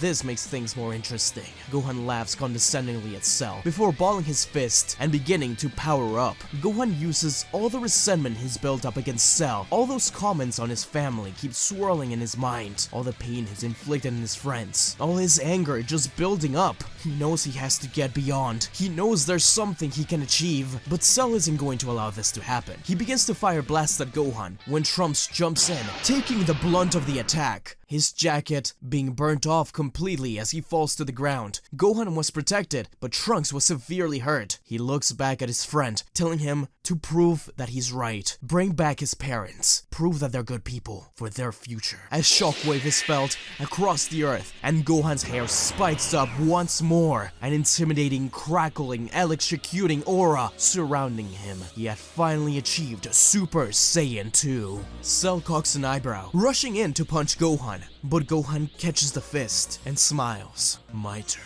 He pushes Cell back into a mountain. Instantly, Gohan takes care of the annoying Cell Juniors, blowing them up one by one, until he finally gets to focus his attention on Cell. This is for my father.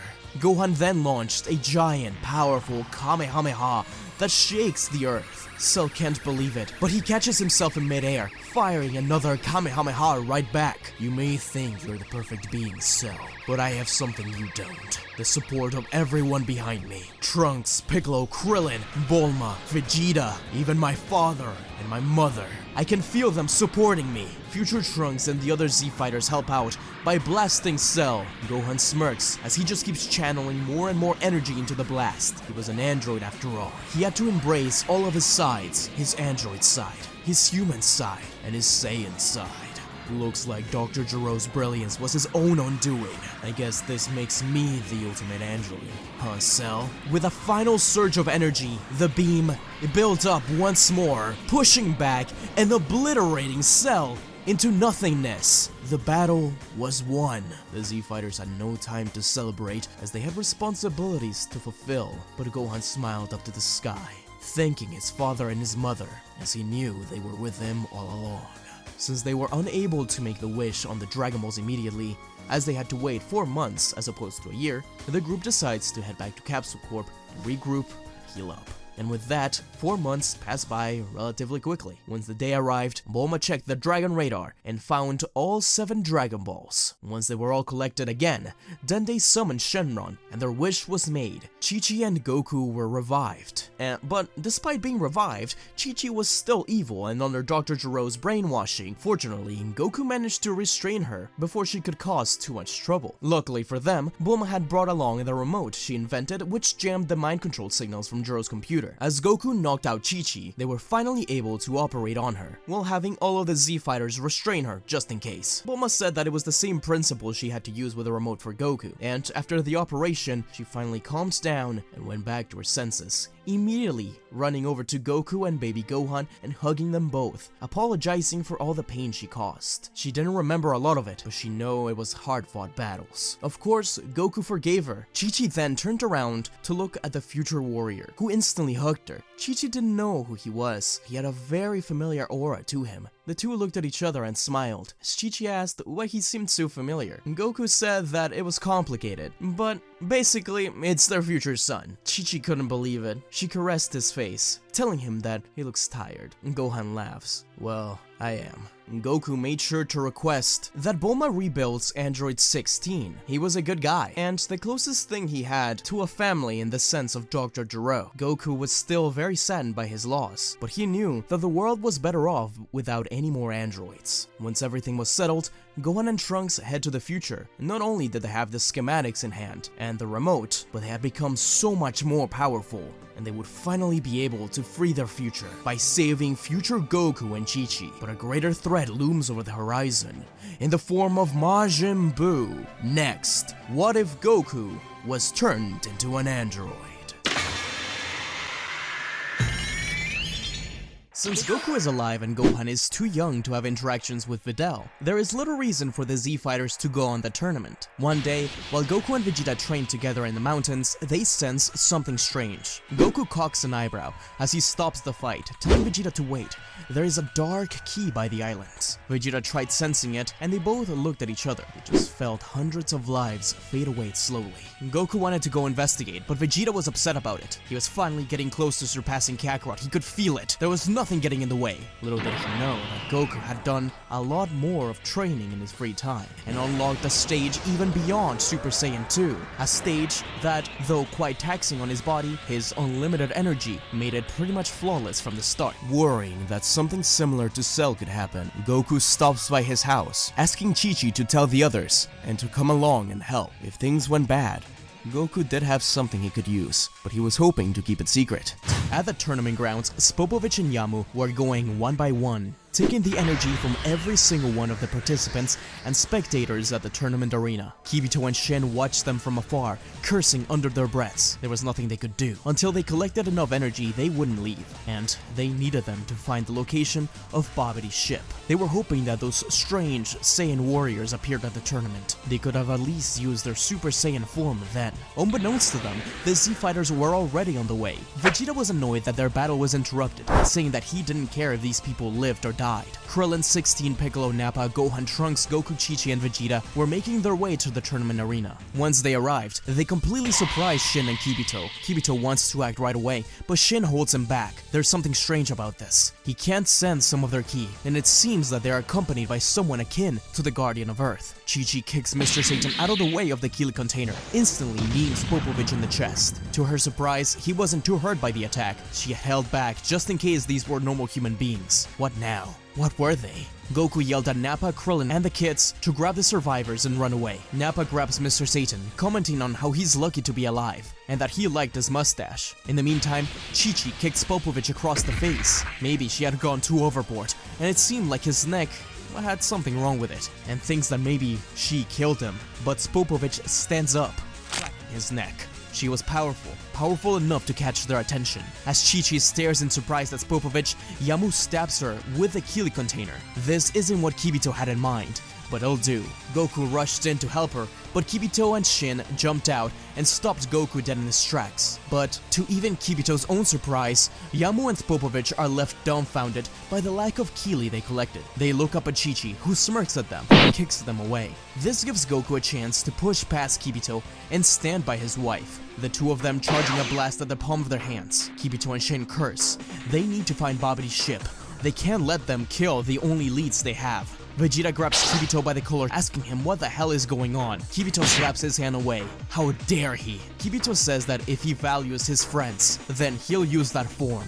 That Super Saiyan. Vegeta refuses. What did he even know about that? Vegeta thinks like Kibito must be in with those other two. Says that if he's eager to die, then fine. Piccolo realizes that the incredible presence he feels from Shin and Kibito must be someone important. Perhaps another Kai. Piccolo yells at everyone to listen to them. As Goku beats down on Spopovich, Yamu sees Vegeta transform.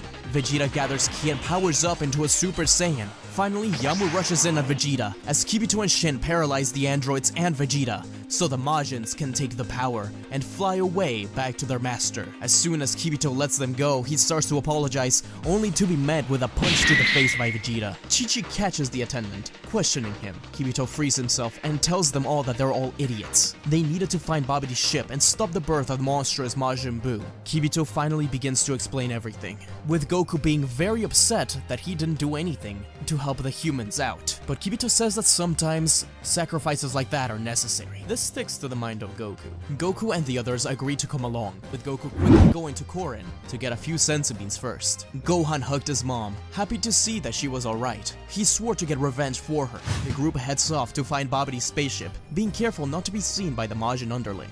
Mr. Satan begs Nappa not to leave, and the Saiyan pushes him off. But Goku tells Nappa that he should stay behind and help the survivors. Nappa rolls his eyes but agrees. Mr. Satan compliments Nappa's mustache. He's being genuine but also terrified as he recognizes him and his friends from the group at the Cell Games. Mr. Satan strikes a deal of a huge banquet and a lot of money if Nappa agrees to stay with him at all times as his bodyguard during this. Nappa thinks about it and accepts. This Chi-Chi is a lot more relaxed than the one in canon, and because she is much more involved as a fighter, she still allows Gohan to train and would rather have him accompany them so she can keep an eye on him. The gang arrive at Babadi's spaceship and hide amongst the rocks as they watch Spopovich and Yamu hand over Keely. Immediately after handing it over, they are both killed by Babadi, and the Demon King Dabura appears before the group, killing Kibito instantly. Everyone is left in shock and then watches as Dabura spits on Piccolo and Krillin, turning them into stone. Goku glares at Dabura and instantly blasts him. Dabura barely manages to dodge the attack and smirks at them before retreating into the spaceship. Goku instantly follows after the Demon King, with Chi-Chi, Vegeta, 16, Gohan and Trunks close behind, as well as Shin, who explains that defeating Dabura is the only way to reverse the petrification. Then he begins to scream at them all to stop, that this is exactly what Babidi wants from them, and once they're inside, they'll be trapped. But they completely disregard what he says, instead arguing that getting revenge for their friends is the best thing they can do now. And so, in defeat, Shin enters with them all. The Z-Fighters all seem pretty excited about this formidable Majin Buu guy. The kids are even more excited at the fact that there's a magician involved in all of this. Chi-Chi was confident at first, but after seeing the horror in Shin's face and how worried he is, well, she's feeling a little anxious about the whole thing now. She keeps both boys next to her at all times. The first opponent enters the room. Just like in the original, Vegeta defeats Pui Pui with ease. Shin is very surprised at the strength, but is still worried about Buu. Yakon then enters in the next stage.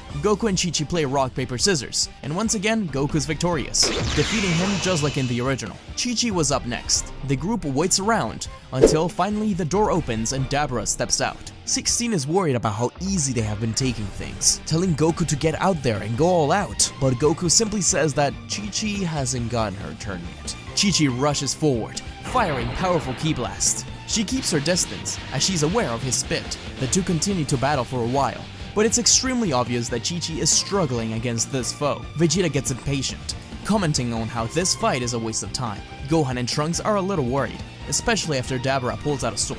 Chi-Chi does her best, but keeps taking heavy damage. Eventually, it all becomes a bit too much, and Goku powers up into Super Saiyan 3 to blast the Dabura point blank with a Kamehameha, vaporizing the Demon King easily. Everyone stares at Goku in silence, not really sure how to process what they saw. Chi-Chi thanks her husband, and the two children begin to question Goku about this weird form. Vegeta, however, is consumed by rage. How can Kakarot have that form? He's never used it once in the spar. How long had he had it? Babidi is terrified at this point, but notices Vegeta's disdain towards Goku and takes advantage of it. Vegeta is aware of the power boost of becoming Majin will give him. He gives in. Shin cannot believe the lengths these mortals will go just for the sake of one battle. He's appalled at the Saiyans. Trunks is scared of his father and goes over to Chi-Chi. All Vegeta cares about right now is defeating Kakarot and defending his pride as a warrior. Goku explains that over the 7 years, he had been training in the hyperbolic time chamber, on and off again. Thanks to his infinite power supply, Super Saiyan 3 doesn't have the same downsides as it has for Goku in the original story. He tried to explain that he'd only discovered this new form recently and that he hadn't had enough time to perfect it yet, so he wanted to wait longer. It was his rage and anger from watching Chi-Chi get hurt which had triggered it just now. Vegeta didn't care about the explanation. He just wanted to fight him. He wasn't even concerned about Buu, as the Supreme Kai had greatly underestimated them all so far. The two Saiyans get teleported to a wasteland, and this is where they begin their battle. Goku and Vegeta had been working towards a new Super Saiyan form, one that would go above even Super Saiyan 2. They both knew they were on the verge of it, even Vegeta himself, though he seemed to be having a lot more trouble than Kakarot. In fact, Vegeta had no idea Kakarot had obtained it at all. He thought they were both still working towards it. Why? Why was he able to achieve it but not himself? Was it that android body of his? It was unfair that a freak of nature like himself could become stronger than the Prince of all Saiyans. Now that Majin power-up gave him that final kick he needed to actually unlock the form. It was time for their ultimate battle. Vegeta transforms into a Super Saiyan 3. Thanks to the Majin power-up, Vegeta is pushed forward even further, matching Goku's Super Saiyan 3. Though unbeknownst to him, Goku's was much more powerful, and Vegeta was quickly getting drained already.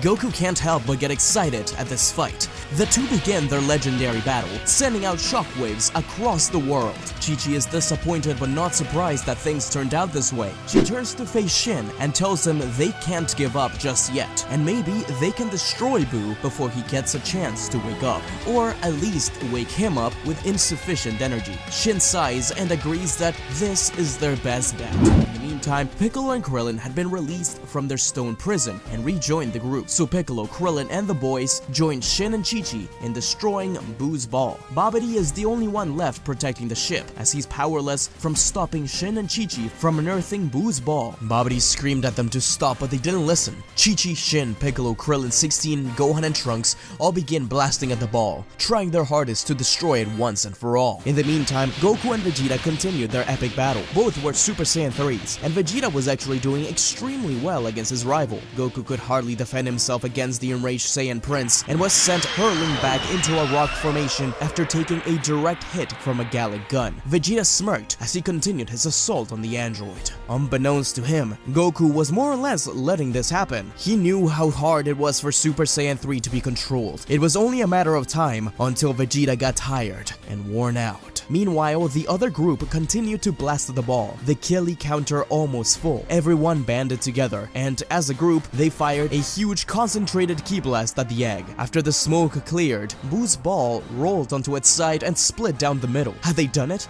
Had they prevented Buu from reaching his full power? They all looked on in silence and watched, but nothing happened. Babidi was screaming and crying at this point, claiming that they had murdered his Buu. Shin let out a small chuckle. Was it really over? Piccolo narrowed his eyes and looked towards the sky, where a pink cloud had been seen. After a few moments, the cloud began to condense and formed into the fat Majin Buu. Goku and Vegeta also sensed this monstrous energy.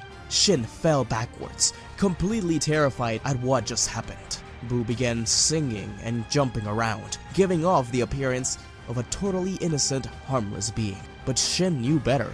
Babidi smirked and ordered Buu to take care of everyone. At first, Buu ignored him, but after threatening to seal him, Buu soon changed his attitude and began his assault on all of them. First, he took care of Piccolo and Krillin, hitting them both hard with his Innocence Cannon. 16 fired a rocket punch, but Buu's body just expanded back and bounced it right back at 16, who was hit in the face and sent flying back. Chi-Chi told the kids and Shin to run while there was still time. Shin refused to turn his back now. The kids begrudgingly left, but Gohan really didn't want to leave his mom alone. Buu began attacking Chi-Chi, who was doing her best to counter the monster. The children had started to leave with Shin, but Gohan couldn't. Chi-Chi was upset at the boys for disobeying her orders. Meanwhile, Goku and Vegeta's battle came to a halt after Vegeta sent Goku flying into a mountain. The Saiyan Prince approached the android. I'm sure you can feel the energy, Kakarot. Without a doubt, it's Majin Buu. Our sons and your wife are there right now. We need to stop wasting time, Vegeta, and get over there. It's clear to Goku that perhaps this had gone far enough. They needed to get there quickly, but Vegeta didn't seem to want to stop. Goku finally said, "Listen, Vegeta, that power you have right now, it may be our only chance to defeat Majin Buu, but you're running out of time. I know how taxing Super Saiyan 3 can be on the body. Come with me. It's our only chance to stop Majin Buu." Vegeta could feel it. He knew his power was slowly decreasing. That's why he was going so hard on Goku from the start. He was right. This is the only chance they had. Goku and Vegeta nodded at each other. It was time to stop this battle and go after Buu. Buu continued to jump around and refused to fight as he just wants candy. Chi-Chi and the kids tell him that he can have as much candy as he wants if he just stops the destruction and violence. Buu lowers his guard and listens, actually curious to see what they have to say about the candy. Babidi begins to scream and threatening Buu to seal him away. Buu ignores him, but Babidi's tone becomes more serious, and he begins to get quiet and scared. He tells Babidi that he doesn't want that, and that he'll do what he says but in his own way. Vegeta and Goku look at Boo from the distance, and hear Babidi yell at him over and over again to kill them all, even though Boo seems like he's refusing. Without much of a choice, Boo finally shoots out a candy beam, just to get Babidi to shut up, aiming at the kids, but Chi-Chi jumps in the way of it, getting turned into chocolate instantly, as Goku screams out a pained no. Shooting into Super Saiyan 3, Boo looked sad at the ground. He didn't want that to happen. He actually ended up liking that girl. He started to steam out. He was going to attack Babidi instead, but if he did, would he be turned back into that ball again?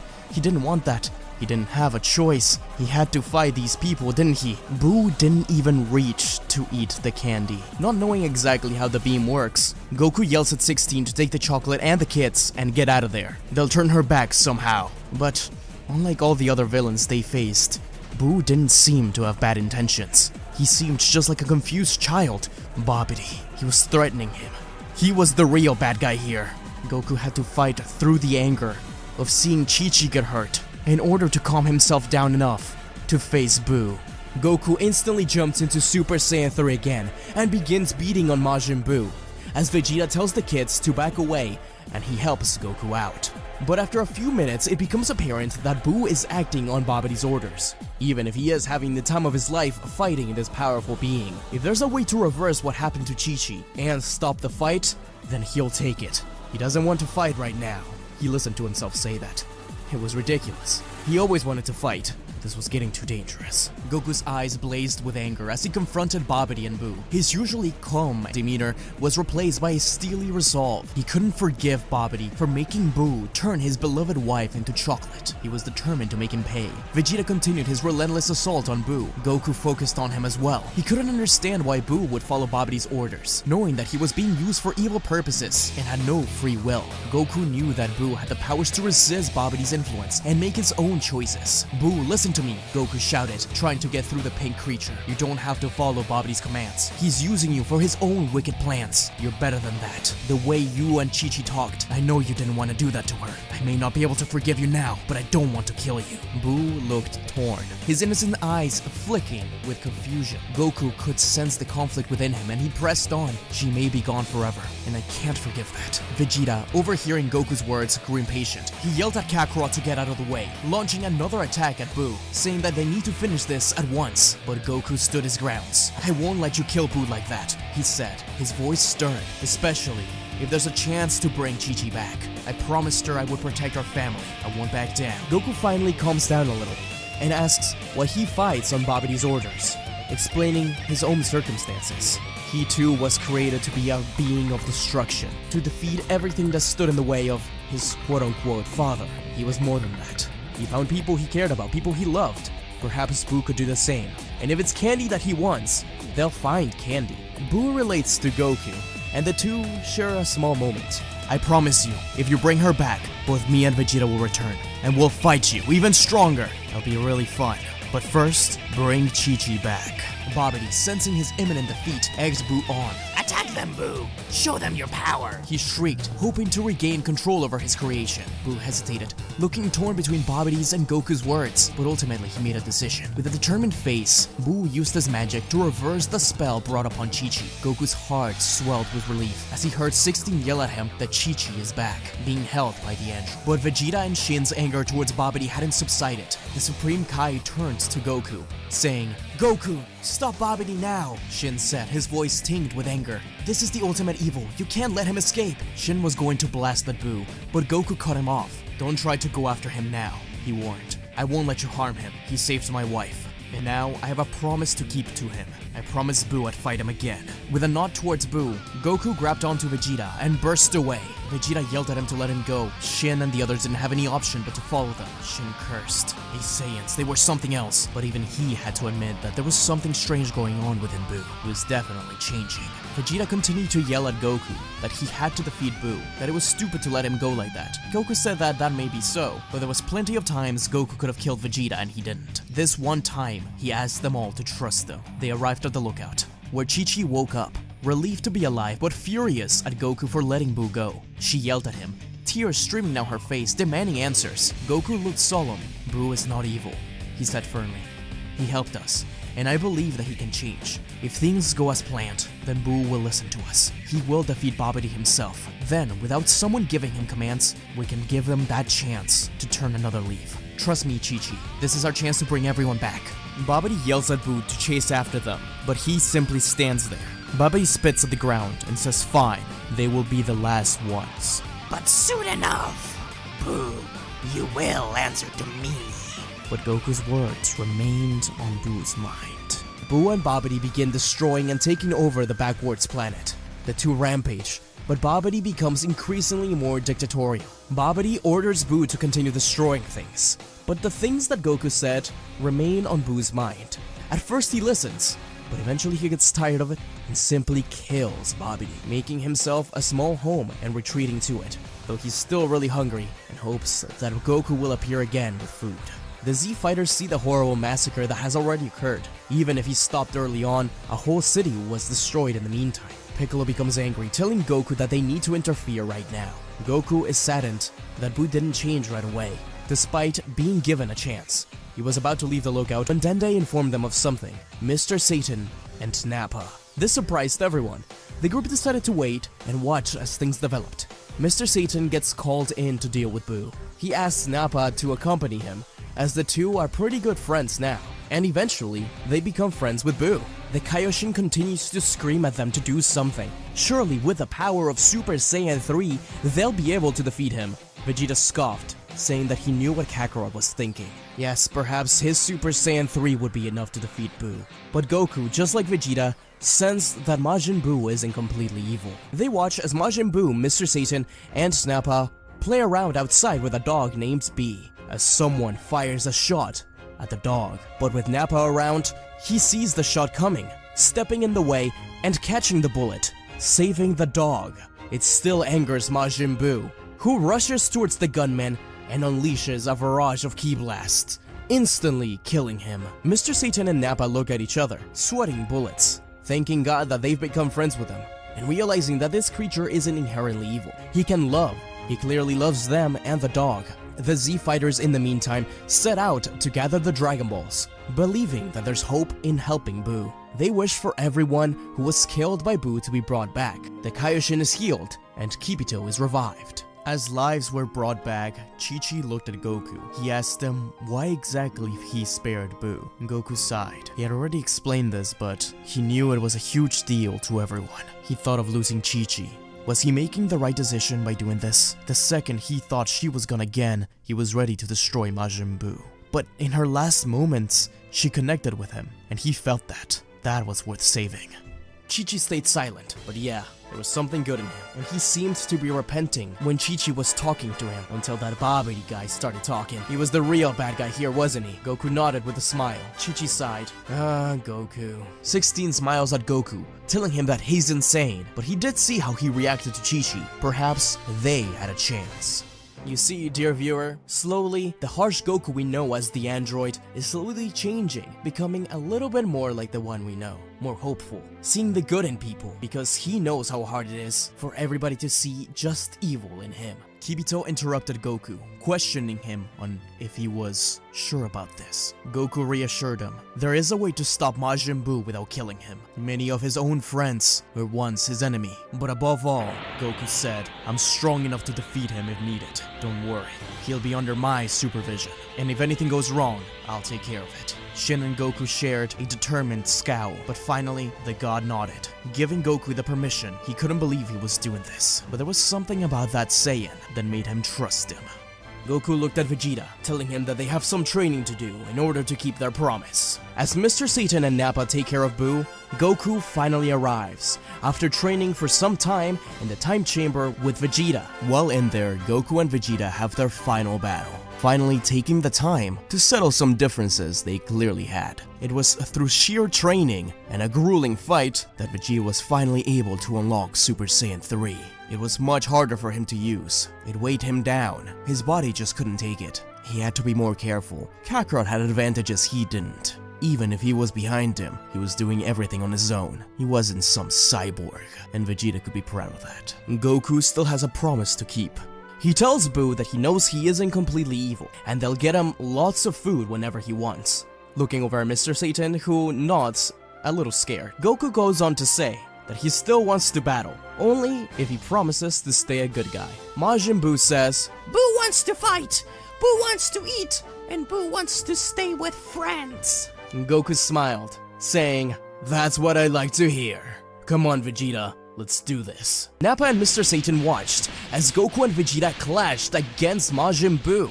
Vegeta, who was helped by Goku to achieve Super Saiyan 3 during the Time Chamber, did an amazing job against Buu. They both did. He was a formidable foe with very strange techniques, and even though he was a little weaker than them, it was still a tough time. It was a great spar that rocked the earth and destroyed any cameras that tried to capture it. Majin Buu was actually knocked down to the ground by the both of them. It was clear just who was going to win, and the battle between Goku and Vegeta resumed, but not before long, Majin Buu recuperated, and angrily got in between the both of them. It was clear that even if they could win this match, it was in their best interest to just let Buu win. But Goku thought of something. Looking at the Kaioshin, who had been scowling at Goku the entire fight, the Saiyan smirked, rushed down to Buu, making him think it was just any other attack, but instead spun around him and grabbed him by his face, absorbing his power and slowly draining him. Buu was already trying to recover from the last battle. Perhaps this could just... make him fall asleep. Shin was a little dumbfounded by this. What kind of Saiyan was this? But he was right. It looked like he could take care of things here. Of course, we know that Majin Buu still retains an evil part within him, but in the original story, he was already showing signs of changing before he released pure evil Buu. So trust me, this will come back. Goku is invited to train with Shin, and so is Chi-Chi and Vegeta. The gravity is more intense, and they even pull out the Sea Sword, swinging it around and playing with it, getting stronger by just doing that. Chi-Chi in particular takes a liking to it. It reminded her of the Bancho fan, but eventually the Sea Sword is broken apart, releasing the Elder Kai. This Goku is a lot more serious than the one in the original story, so perhaps he doesn't suggest testing its endurance. But Vegeta's there, and I think he probably would. Eventually releasing the Elder Kai. Goku thinks about it. He thinks that he wants to get stronger off of his own strength. He has a path he thinks he has figured out. Vegeta thought about it as well, smirking at Kakarot, but the prince actually saw himself as the only true Saiyan. Sure, Nappa was around, but he wasn't training like he was. He was the only pure-blooded Saiyan who kept on striving by his own accord. He didn't need any help from cybernetics, and he didn't need any help from the Kai, turning away and powering up into Super Saiyan 2, before beginning to power up into something even further beyond. The old Kai thought they were crazy, as Chi-Chi said by his side, maybe she could do this. And so, 3 years pass on by, 3 years of peace, with Chi-Chi and Goku having another child named Goten. Now our heroes continue to raise a family, with Gohan and Trunks getting stronger and stronger as Goku and Chi-Chi settle down, welcoming Majin Buu into their home alongside Goten. Mr. Satan thanked them all and even gave Goku some of the prize money as a reward. He said that if they ever needed anything, to just call him. Though their relationship is of course not the same, as Videl is too old to be with any of the kids. In fact, the only real interaction they have with her is when she showed up to pull Mr. Satan off of Nappa. He still wanted to stay with him. He was too scared. What if something like this happened again? Nappa thought the guy was funny. He was easy to bully around a little. And since everyone had pretty much surpassed him in power, it was fun to have somebody look up to him for once. Maybe he'd visit him more often. But as Goku is well aware of now, just because the day is saved doesn't mean peace will stay forever, as a certain god of destruction finally wakes up. But that's the least of Goku's worries, as he keeps in the back of his mind his mother, Vomi. Now that he has Android 16 around and he's become a father, he wonders more and more what Doctor Gero did to her. Maybe it's time to find out. Next, what if Goku was turned into an android? Thanks for watching, guys. That was Season 1 of What If Goku Was Turned Into an Android. The rest of the series is obviously going to be Dragon Ball Super. I'm editing Battle of Gods right now, and I'm hoping to get these videos out every other week. I know this one has been a long time coming. It's just that this one, as well as Goku Vegeta Earth, have been a lot more difficult to get done. As always, a huge thank you to the supporters of the channel. Couldn't do these things without you. I just released a video all about the myth that launch was forgotten by Akira Toriyama. It's very different from what I usually do, but it is those kinds of videos that I want to keep doing in the future. So I would really appreciate it if you guys checked it out.